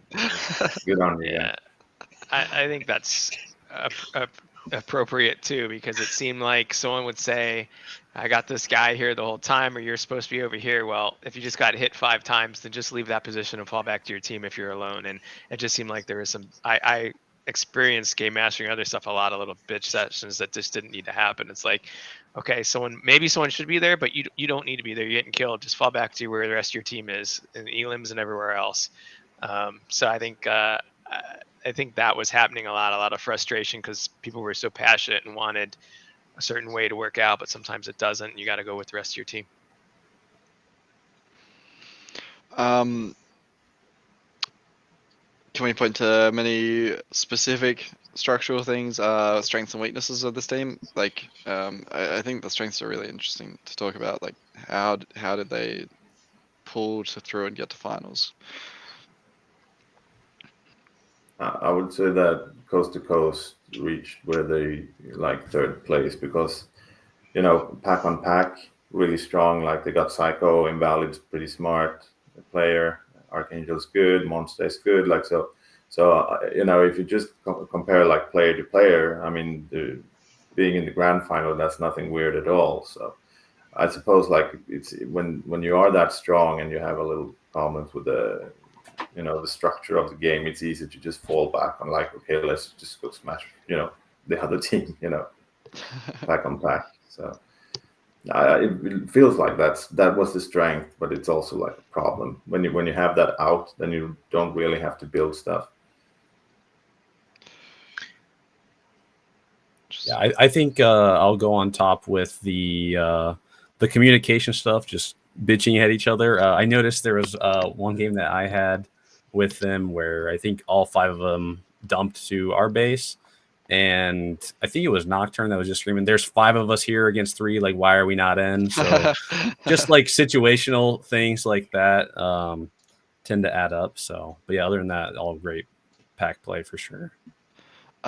These guys dumped a lot, right? Yes. Oh yes. Yeah, I think a lot of the communication stuff's accurate. I know I felt early on in team comp, like no matter where I was at or what I was doing, I had to be somewhere else and I had to be doing something else to make things work. And that definitely brought a lot of my frustration out, because it would be, hey, we need help getting in this base. I've already got it, but we've got to go this other place and then there, but then now somebody's shooting us in the back and then this, and it took a little bit to iron all those kinks out for sure. And being old and out of shape and hurt definitely didn't help either. But yeah. And we can talk a little bit about finals here, should we? So game 1 opened with a more defensive game, right? You guys weren't getting much traction at bases, and your pack points were really low. That's generally the vibe from memory, was it? Yes, we started off knowing we were green, so our first game was going to be let's kind of sit here, control a little bit, keep it all in front of us. People are going to expect us to dump, so let's hold off for that for a minute. And then in the next 2 games, whether it's red, whether it's blue, we're just going to dump to green right off the start, because then they'll expect otherwise. I just didn't. I know I personally didn't have the gas to do it as much as I wanted to. And a lot of the games just became kind of, I don't think we had the speed to do what we needed to do in finals, or at least how we wanted to do it. Yeah, interesting. With that, we might go on to MVPs. Who's everyone got? Starting with Jammer, shall we? Yeah, I'm gonna actually pick Archangel. I just know that his knowledge inside the game is really well, so I know that he helped his team kind of where they needed it. Punisher? I would actually pick Psycho. He was in the position he needed to be every fucking time. He really was. You could see it in solos too. He did really well. He was a problem in the games. If he wasn't in any of the games, if he wasn't there, if they didn't pick him up, I don't know that they would have made it to finals for sure. He was very solid, very surprising. I know he got a decent amount of denials, but he really had the position, especially outside blue and everywhere else. He was a problem. Yeah, he definitely. I would probably give it to him with an honorable mention to Monza, just for doing. Oh yeah, yeah, for sure. But yeah, I mean, Chris Shanklin, Psycho, is all him and I have always gotten along really well. And we kind of work really well together. I feel like in like a team structure sense. And once he felt more, a lot of the dumps that we had once we started doing them Cascades 2-ish, he ended up calling a lot of them. And having him feel a little bit more comfortable to make that calls definitely is part of what helped us ramp up towards the end. Mumin? Yeah, I'll say Invalid.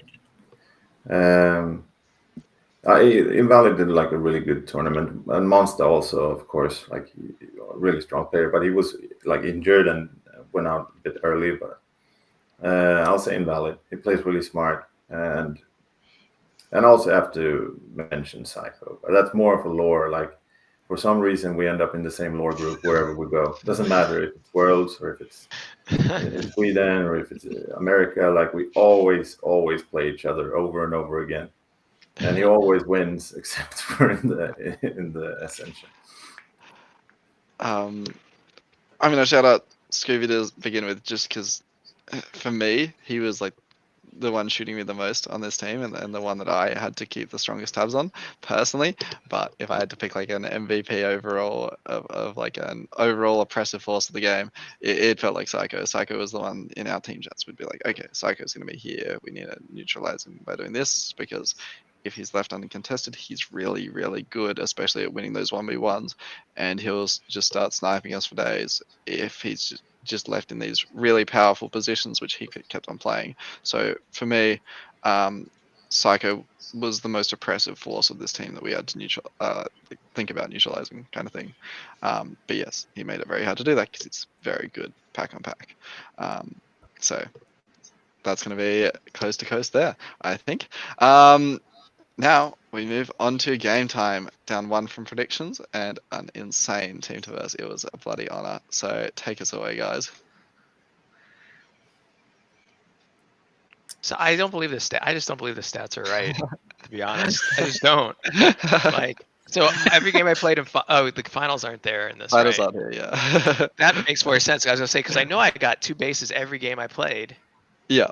I don't think there's any games. I don't know. I question the stats. I'd want to look at it again.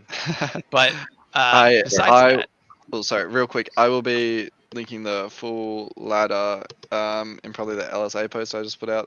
I'll drop the document here, and it's like interactable, so you can like sort by TR and stuff. Oh, cool. But yes, I'll drop that somewhere. Yeah, go for it. Sorry. I can go, or so other people can. It's either way you want to go. You want to get my opinion or other people's first? Oh, you were speaking, and I cut you off based on the stats. Yeah, no. Only because the reason I say that is I know the last 2 games I scored like 8,500, or the 2 games of finals I scored like 82 and 8,400, and I sat myself because I thought I wasn't playing well, and I got both bases each game. Yeah.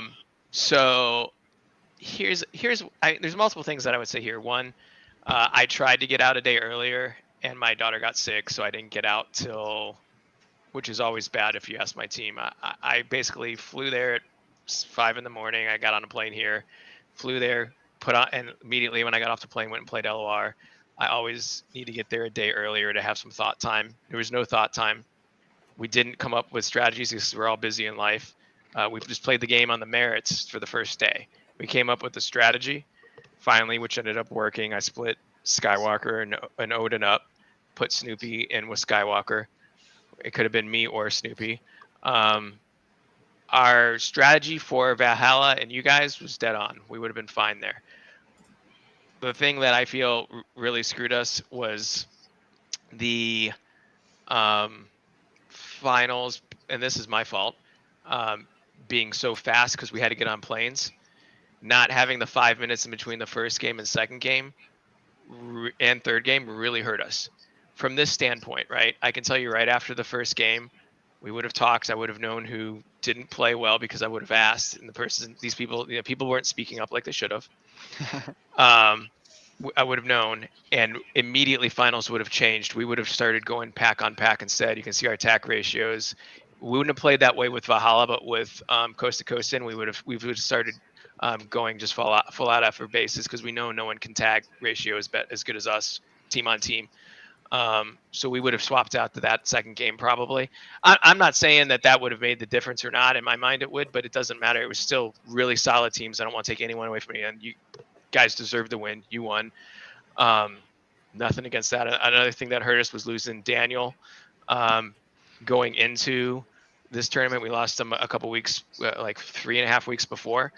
That hurt us from the standpoint of now we were left with a team full of offensive people where Daniel is sort of our go-to anchor a lot of times. He's in really great shape. I'd been playing with him, so that was really impactful on our team too. Daniel being So, Trigger Happy. Gotcha. He was at the last Worlds with us. He's instrumental on our defense. In fact, Noel had to take up for him and sort of swap positions where he was inside the base a lot of times. So that the fast pace of not having enough time to communicate effectively in finals made a big difference because we had new people on the team that, like I said, I sat myself and I thought I was playing bad, and I was scoring 82, 8,500 the last two. I didn't play the third game because I thought I was playing bad. I look at the scores now and I'm like, what in the fuck was I thinking? For me, if I felt I was playing bad, it was still like, it was pretty high in the games, but it didn't feel right to me. So yeah, I think those couple things really affected us. And then I don't even want to get into the timing because that's not worth bitching about anymore, right? That was something to overcome. I think I got myself maybe to 1 out of 10. I was locking myself out of instead of 50% of the time, which was pretty good. But it was all amazing games, all fun games. Again, you guys played amazing. So did the other teams. I'm really not trying to I'm just dissecting all the things we did, which could have definitely been. We definitely played finals wrong, and I think a lot of it was again on us saying we need to get out of here by X amount of time to get our play. And I think if we would have had the 5 minutes to actually say, okay, how did we play that game? What did we do wrong? We would have changed our strategy, game 2 and game 3. And I think pack on pack, I don't think there's anyone that can touch us in the world. Yeah, it was definitely a different finals experience not having that time. It was just like you get the minute start up and that's your time. So that was bad. But yeah, you ended up captaining, was it Punisher? Yeah, I was captain. Were you captaining the whole time, or? Yeah, usually what we do is we do all our things as a team, and then usually as a team we come up with good strategies, but there's usually one thing or not that I'll just be like, no, we can't do that. And it's usually minor though. It's sort of like, I don't know. We do things as a team together. Yeah. Me not playing more of a mid role really hurt us, to be truthful too. I was sort of second back a lot to help with that. I think we gave too much, not skill wise, but credit for a high level thought process of being in the big games. I think I should have probably been more as a floater between offense and defense in finals. Because I think that would have made a big difference communication wise. Was it Snoopy playing that float role, or who? No, he was with offense. He was with Skywalker. So yeah, he was all of our. Odin he was since day 2. Yeah. Okay. So I think that made a difference. Skill levels are all there, but I think just being able to recognize what's happening full court and make those calls on the fly needed to happen a little bit more too. Yeah, I always feel as a captain that if I'm anything behind float, I feel a bit blind on the game. Like it's hard to make reactive calls when you're having to come back and feel so sheltered in defense so often. So yeah, do you reckon you would have changed the setup structure if you'd done it again? Yes, 100%. Yeah. That, or like I said, our strategies would have been different. Game 2 and game 3, without a doubt. We would not have run the standard strategy if Valhalla wasn't in there. We would have just gone and basically run over people, is what we would have done. I know there's no other way to say it. We would just gone man to man, and we would have got our bases. And yeah, fair enough. That's how we were expecting finals to play out based on everything we'd seen beforehand, in terms of US nets and stuff. But yeah, other guys, what are your thoughts on game time? Yeah, I guess I'll go. I just thought it was my first time playing against like the legends essentially, and I had a pretty good time. It was nice to see everyone kind of play, like learn their play styles. So I just took it for a good experience. I guess I don't really have any critiques. It's just it was fun to play against you guys. So Archangel, let's let Mumin go. I want to hear Mumin's have some thought out things. He'll probably say the same thing I said as far as we shouldn't have stuck with the same strategy. No, I'm impressed. Like Skywalker is like turning into a real beast. Like he's always been good, but it feels like he gets better every time I play him. It's the same with Odin. You did split it up, but when they attacked together, it was like really strong. Then it felt like in the grand final, like Skywalker did a lot of runs on his own. Like it didn't feel like it was a 2-man attack. At least when he sneaked the red base from us in game 2, I think it was just him. But it was great to see you come out and play again. And I think Snoopy, like, you really caught on pretty good. Like he played really good. And it was also very evident when we played against you, like you had like more of a smarter play, like in your defense, you moved around more, like you would pick different spots so it was harder to sneak or harder to attack, and you would also push up in a really nice way to get score. So very intelligent play. It was actually a really good grand final. Yeah. So you were talking about incorporating everyone into like the decision making process. How did you find like the new school, like Skywalker and Odin, like thought about the game in comparison to you guys? Well, it was challenging. Let's put it that way. I think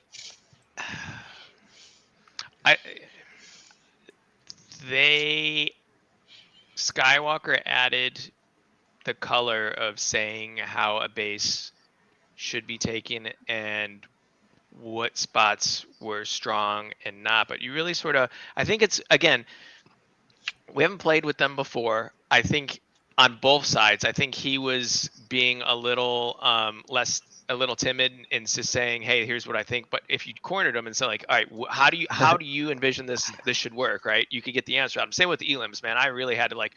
It took me a while to say, "Okay, what are the strong spots?" And then I walked in. I'm like, "This is what we're gonna do."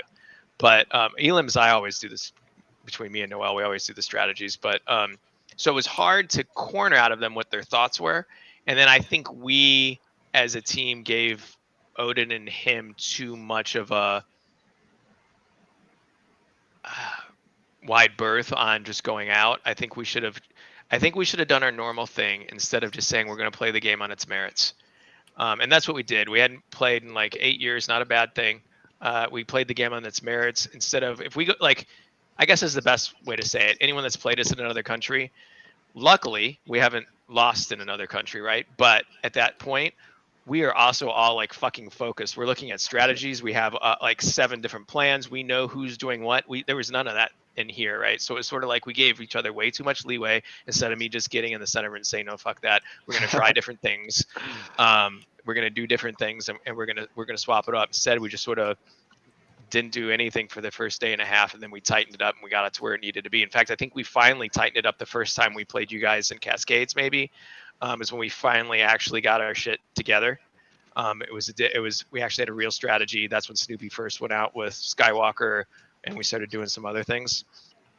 So I think on all sides, I think it comes a bit of familiarity. Getting to feel like you are part of the team and getting to know you have a voice. Just speak up. At the end of the day, we have always run our team like I would say like a democracy, like the U.S. Like there's a president and there's everybody else, right? And at the end of the day, we come up with our strategies. But at the end of the day, if I disagree with something, then we're not doing it. And so far, I have a pretty good track record in that. And other times, I'll say, no, that was my fuck up. Like. I made a couple strategic mistakes, and I know what they were. It'll never happen again. We played because every few years I get an itch to say, okay, we haven't played in X amount of time. Can we still win? I think we came damn close. I think we still could win. I think anyone that went there will think that, and I think the next time you see us, we will win. I'm pretty certain of it. Wait, I so haven't you guys stopped going. you guys gonna be back next year? I'm not saying it's 100%, but there's a good chance. I'm still going to the gym. I started going to the gym about 5 weeks before this tournament. I should have gone about 2 weeks more. Snoopy's still going to the gym, actively talking about where the next US Nats will be, trying to give ideas and helpful where I can. I have no intention of trying to run or anything, but I want to be able to support. I can help out where I can. I still have a lot of connections in the world when it comes to arenas and people like that. So Yeah, we'll see what Awesome. happens. But yeah, I think we just gave too. I'm sorry, I got off kilter. I think we just gave too much respect to each other all the way around, right? And that'll never happen again. Next time we'll mix it up the way it should. All right, awesome. Very keen to see you guys like properly back into it. That it sounds like this comp has been reignited something in you guys. Then, sweet. Well, like, yeah, every country is fielding the best teams in the years going forwards. Surely you guys come to Euros, right? The lockout is what, November? You have to make a decision. It's So- too soon. I don't think we would know till January right. if we were going to go, and I don't think they'd hold a position for us. Fair but enough. yeah. Oceanic champs. We'll see you there. Awesome. And with that, let's move on to MVPs. Who have we got, everyone? Yeah, I'm gonna go ahead and pick Skywalker. I know that he's just kind of a nuisance around the map, and he's always playing his part. He does kind of stray away from the strategy, I know, but he's always just a huge impact. So Go for it, Punisher. Yeah, I would say that too. You sort of have to. I mean, he can break a base by himself in his arena. There's no question that he's the best player in that arena, in his arena. I think you have to say it's him. Cool. Yeah, I can't.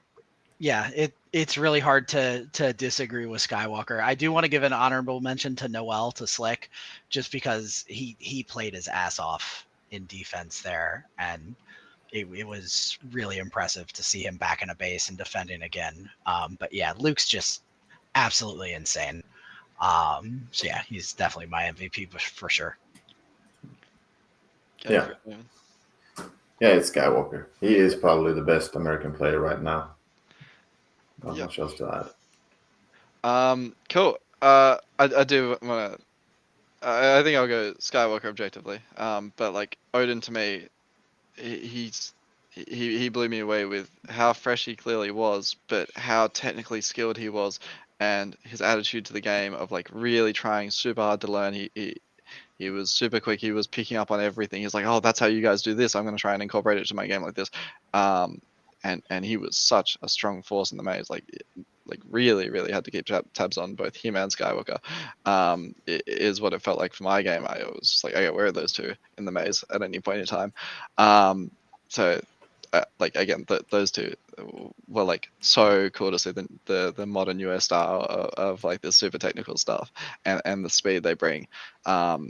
But yeah, no, Skywalker was on his settings, like to see what he can do and to see the way he can move. It's insane. Like the fact he's full like shifting all his weight onto his toes and fully leaning like almost horizontal was crazy. And he's pulling those moves constantly. It was bloody impressive. It was, like, people watch the lore games if you have it. It's awesome. It's so cool. So yeah, definitely loved versing those guys so much. And with that, we'll round it out to Aurora up 1 from predictions. Take us away, everyone. Who wants it? Go ahead. I think they're like, when you guys announced your roster, I looked at all 5 players and I was like, I've never seen a team that's not a team that's traditionally together have so many roles that just make sense for a team. Sorry, just quickly on that. Everyone's like, how are we going to structure the team? I'm like, I'm not going to lie. There's the simplest roles Right. to fill I've ever seen. It's like, we've got 2 people that are going to be really good defending. We've got Putzer, who's just loves to be afloat. And then we've got myself and Ryan, who both have lived on the tack for all of our lives. But yes, sorry, that was just my interjection. Keep going, Archangel. Yeah, no, like I that was pretty much the same thing. I was kind of playing it out in my head, and I was like, okay, what do they do? And it's like, well, of course, I know exactly what they're gonna do. Why would you do anything else? And just there's so much good teamwork, very intelligent play, loads of experience in a number of different ways that very obviously constructively came together to put out a product that was very, very impressive to see. And the just really every aspect of watching you guys play was impressive. Especially for having to fly across an ocean to get here first. But Jaehong was probably the one that gave me the most trouble more than anything else, because I'd come in a base. I didn't expect him to be as tall as he was. For some reason, I thought he was a little bit shorter, and I'd go to shoot around the wall, and his chest would be like 6 to 8 inches higher than I thought it was, and I could just never get my brain to remember that. I don't know why. But yeah, it was really good. Andreas, it's crazy that you never got denied also, now that I'm looking at these numbers. That's absolutely absurd. Yeah, I didn't want to. Fair. Taller than me, Felix. Okay. He goes in the chat, he says, me tall? And it's taller than me. Everybody's taller than me though. But yeah, it was great that you guys came out. I'm hoping you guys do again. It was a lot of fun to play against you guys too. Yeah, Yeah, I mean, go ahead. No, I was gonna say I think you guys played exactly like I thought you would, even in your positions. I think on paper, it was sort of evident where you were going to put people, to be honest, in my opinion. I don't think there was any surprises there. As far as I could tell, you guys did the same strategy every game. I didn't really, obviously you make changes or calls in the field, but I always knew where Holmes or Runt was. I always knew where Bootsa was. Mumin moved around a tiny bit where if he was floating forward or backwards some. But I pretty much knew where all of them were. It was always the third team that was a factor that you had to see what the hell they were going to do or happening. I knew to look for Runt running through the center and keep an eye out for him. I knew that Holmes would also be coming through that way too. So you guys had it whole was ass a matter. calls for me, just screaming rooster every time I was around. We gotta take that seriously. Right? You gotta take that stuff seriously. So it was really enjoyable. It was the type of games you want to play. It was fun. I don't have anything bad to say about it. You guys were strong. You were fast. You played the game like you should. And yeah, I think your strategy worked well. Yeah, strong team, smart players. Yeah, I think I'll kind of piggyback on that as well. I think it was just awesome to kind of see you guys play. I remember just game mastering a couple of the beginning games that you had, and kind of I didn't really know what to expect on strategy wise, as that's kind of something new that I've picked up myself. So it was just kind of cool to see your guys' communication and how you worked and just kept control of the field pretty much. Yeah, other than that, I don't really have anything bad to say either. I just had a really good time watching you guys, and it was cool to kind of pick up on things and learn kind of what I can add to my own game. I guess an interesting point might be, how did you guys find the Australian style and the Swedish style adapted to your US kind of play? I'm a bad person to ask. To me, it was just packs were the only difference. Like, if we had normal timing, it would have been a different game. To me, like you guys played like I would expect top tier players to play. So I wasn't surprised by anything I saw or the adaptability or how you guys played. Holmes played a little more like I would say we're used to out of someone from your side. You were all speed, low a lot with a different type of handhold for your coming low. Doesn't traditionally work, but it worked well for you. Yeah, I wasn't surprised by anything. Honestly, other people might be, but it's what I expected. Not really any surprise. I mean, I kind of same boat. Like and I'd watched some of the Nat streams you guys had as well, and I had seen you. I had never played against you or Holmes, but I had played against Bootsa back in 2011, and then obviously Mumin all the time. So it wasn't anything super surprising. That didn't make it any easier to deal with it on my end, but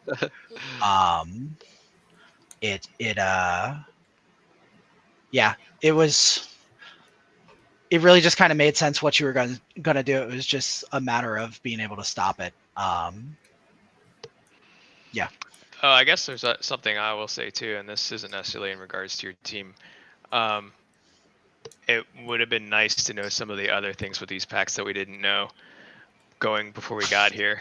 Like I guess like there's 3 sets of lights on the back, right? On the backpack. Well, the bottom set, there's no sensors in there. So if you Yeah. shoot low, you're not going to hit the back. Well, guess what? That's going to change how I line up every time, right? And like if you hold the laser a certain way, you can't be hit because these 2 sensors are here, and there's only 2 sensors in the shoulders instead of 4, and just all these shit I didn't know that I would have made sure I practiced or at least thought about instead of just my natural reaction.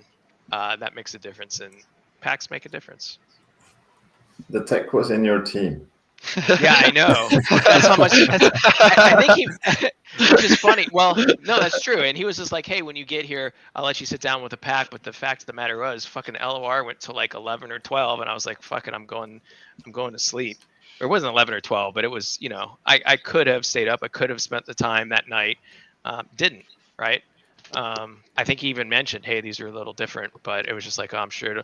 I was always under the impression that they would play the same, and again, that's just me. But that's how it plays, is knowing those things. And your point is, you could have. Yep, could have. You're right.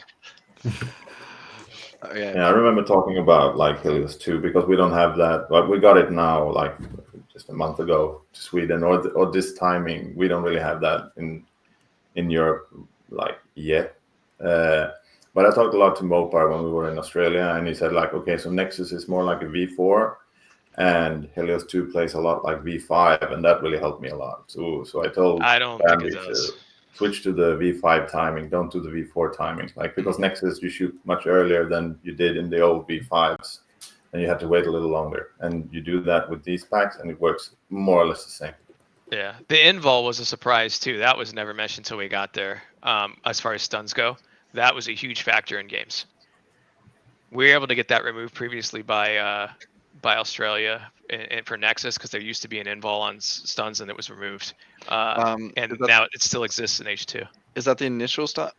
Is that the initial invulnerability, or is that the breaking the stun invulnerability? No, breaking the stun. You stun them, and then they have like a half second that they can't, or a whole second they can't even be hit. So you get stunned before you go into a base, and you can go in to a base and not be hit because there's that invul until you come up.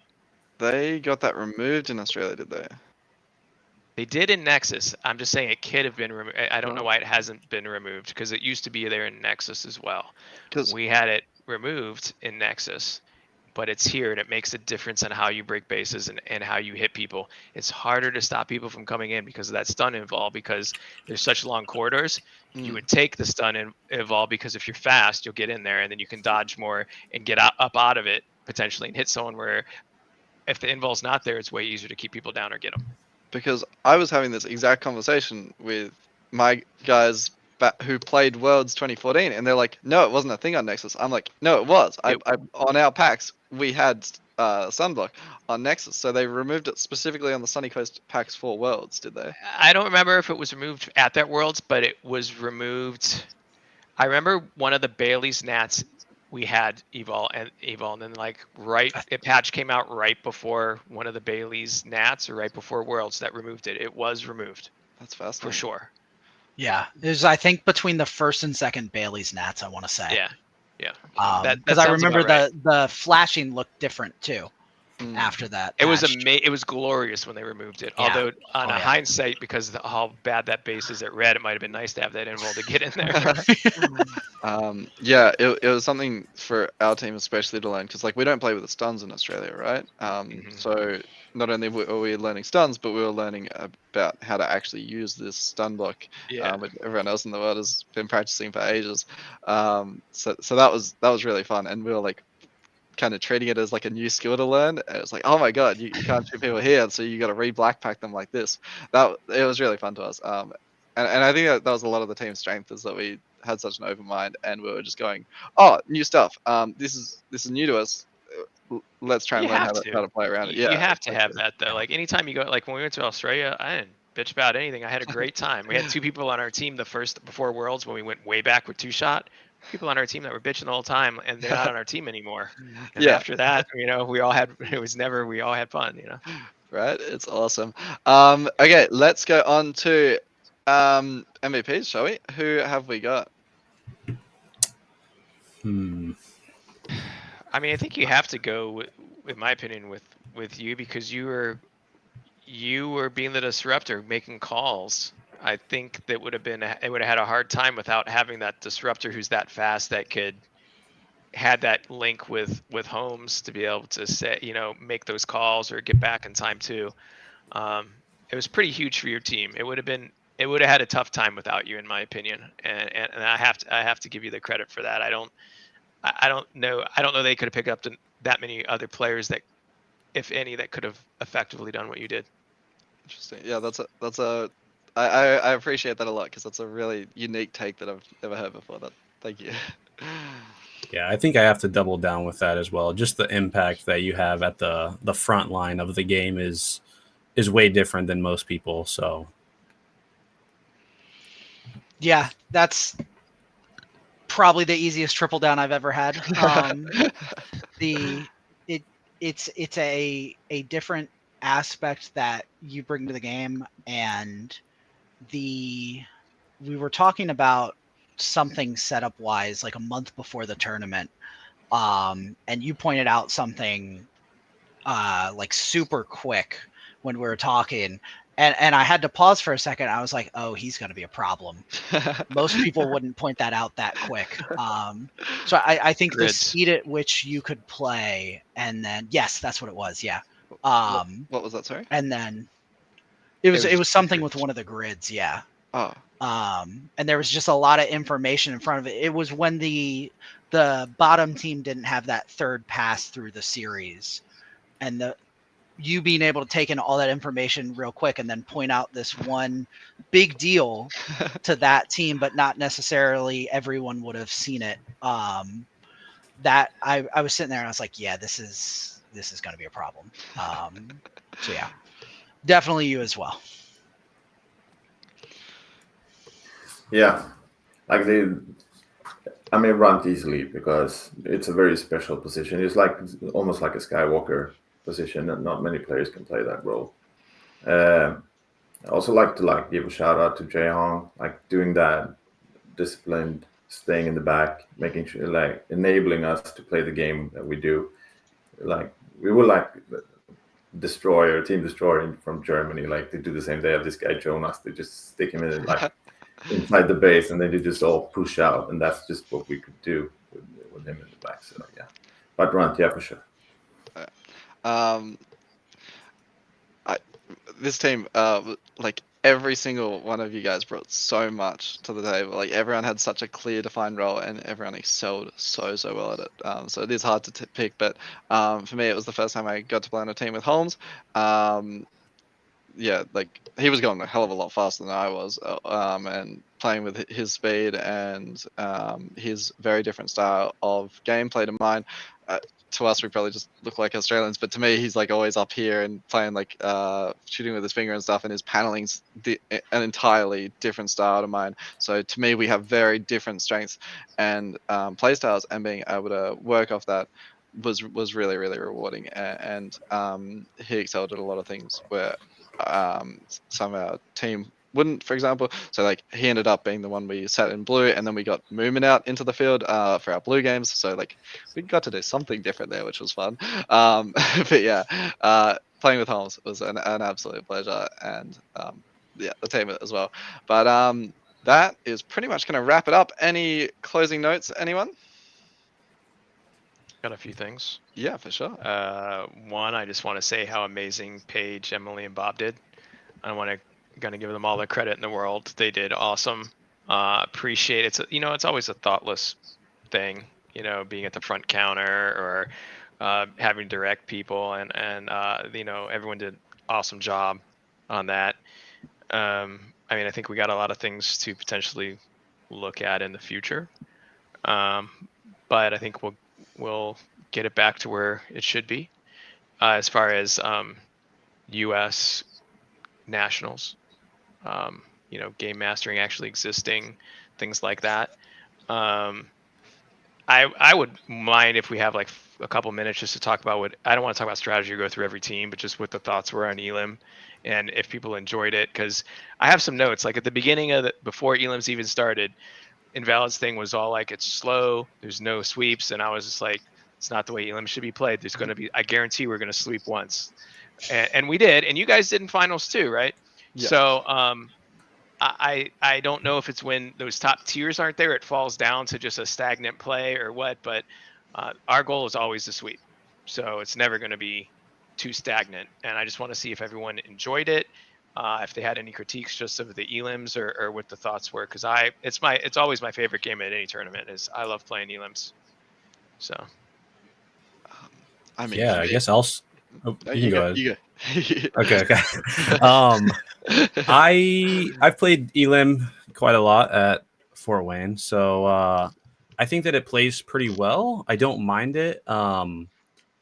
I'm just not a big fan of Elim in general, but I'll still play it. I don't do any of the strategizing or anything for that, so I just kind of show up and go shoot people or sit back and do whatever. But I think that keeping Elim as a game mode is a fun thing to do, and I think that if it sticks around, I think more people will start to like strategize and try to understand the game more instead of I just need to go eliminate so and so, in order for it to be that. So. For me, Elim is my favorite game, and especially the 4-team variety, which I've barely ever gotten to play. We have just started playing Elim at Zoltak in Australia, and it's the triples variety, which is great, but to me, the 4-team variety is magical. It's something I've only been able to play like properly in like Finland at a members night once, and it was beautiful to play, and I haven't been able to play it since. And to come to this maze and to play it with people that maybe don't play Elim all the time, but at least have a decent level. I've never like playing it again at that level was so good. And I think the really slow shot rate really helps you push up. I'd love to see you guys drop down to the 1 every 2 seconds that some of the other places in the world use, because it allows it to be less stagnant, because as soon as someone misses one shot, you can like push up 2 panels and go gank them for it. To me, the 1.5 felt a bit like, what are we doing, kind of thing, and like a weird in between of like slightly off from the normal game, but not super meaningful. But it was still enough to push up, and I really valued that. To me, Fort Wayne felt like the perfect maze for it.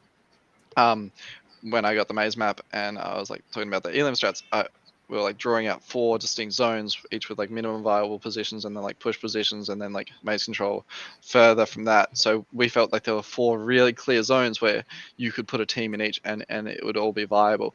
And that's awesome to have in an Elim maze, because it means everyone can fight each other really brutally, or they can each hold their own area and then slow push out from there. So teams weren't locked into having to fight on top of each other. So I thought it was an awesome maze for it. I really loved the dynamic. It felt like teams were never really just being dumb and holding the dicks. They were like always applying pressure, which is awesome. For me, I just loved every part of it. Yeah, it was great. Yeah, I'll say Elim is my absolute personal favorite.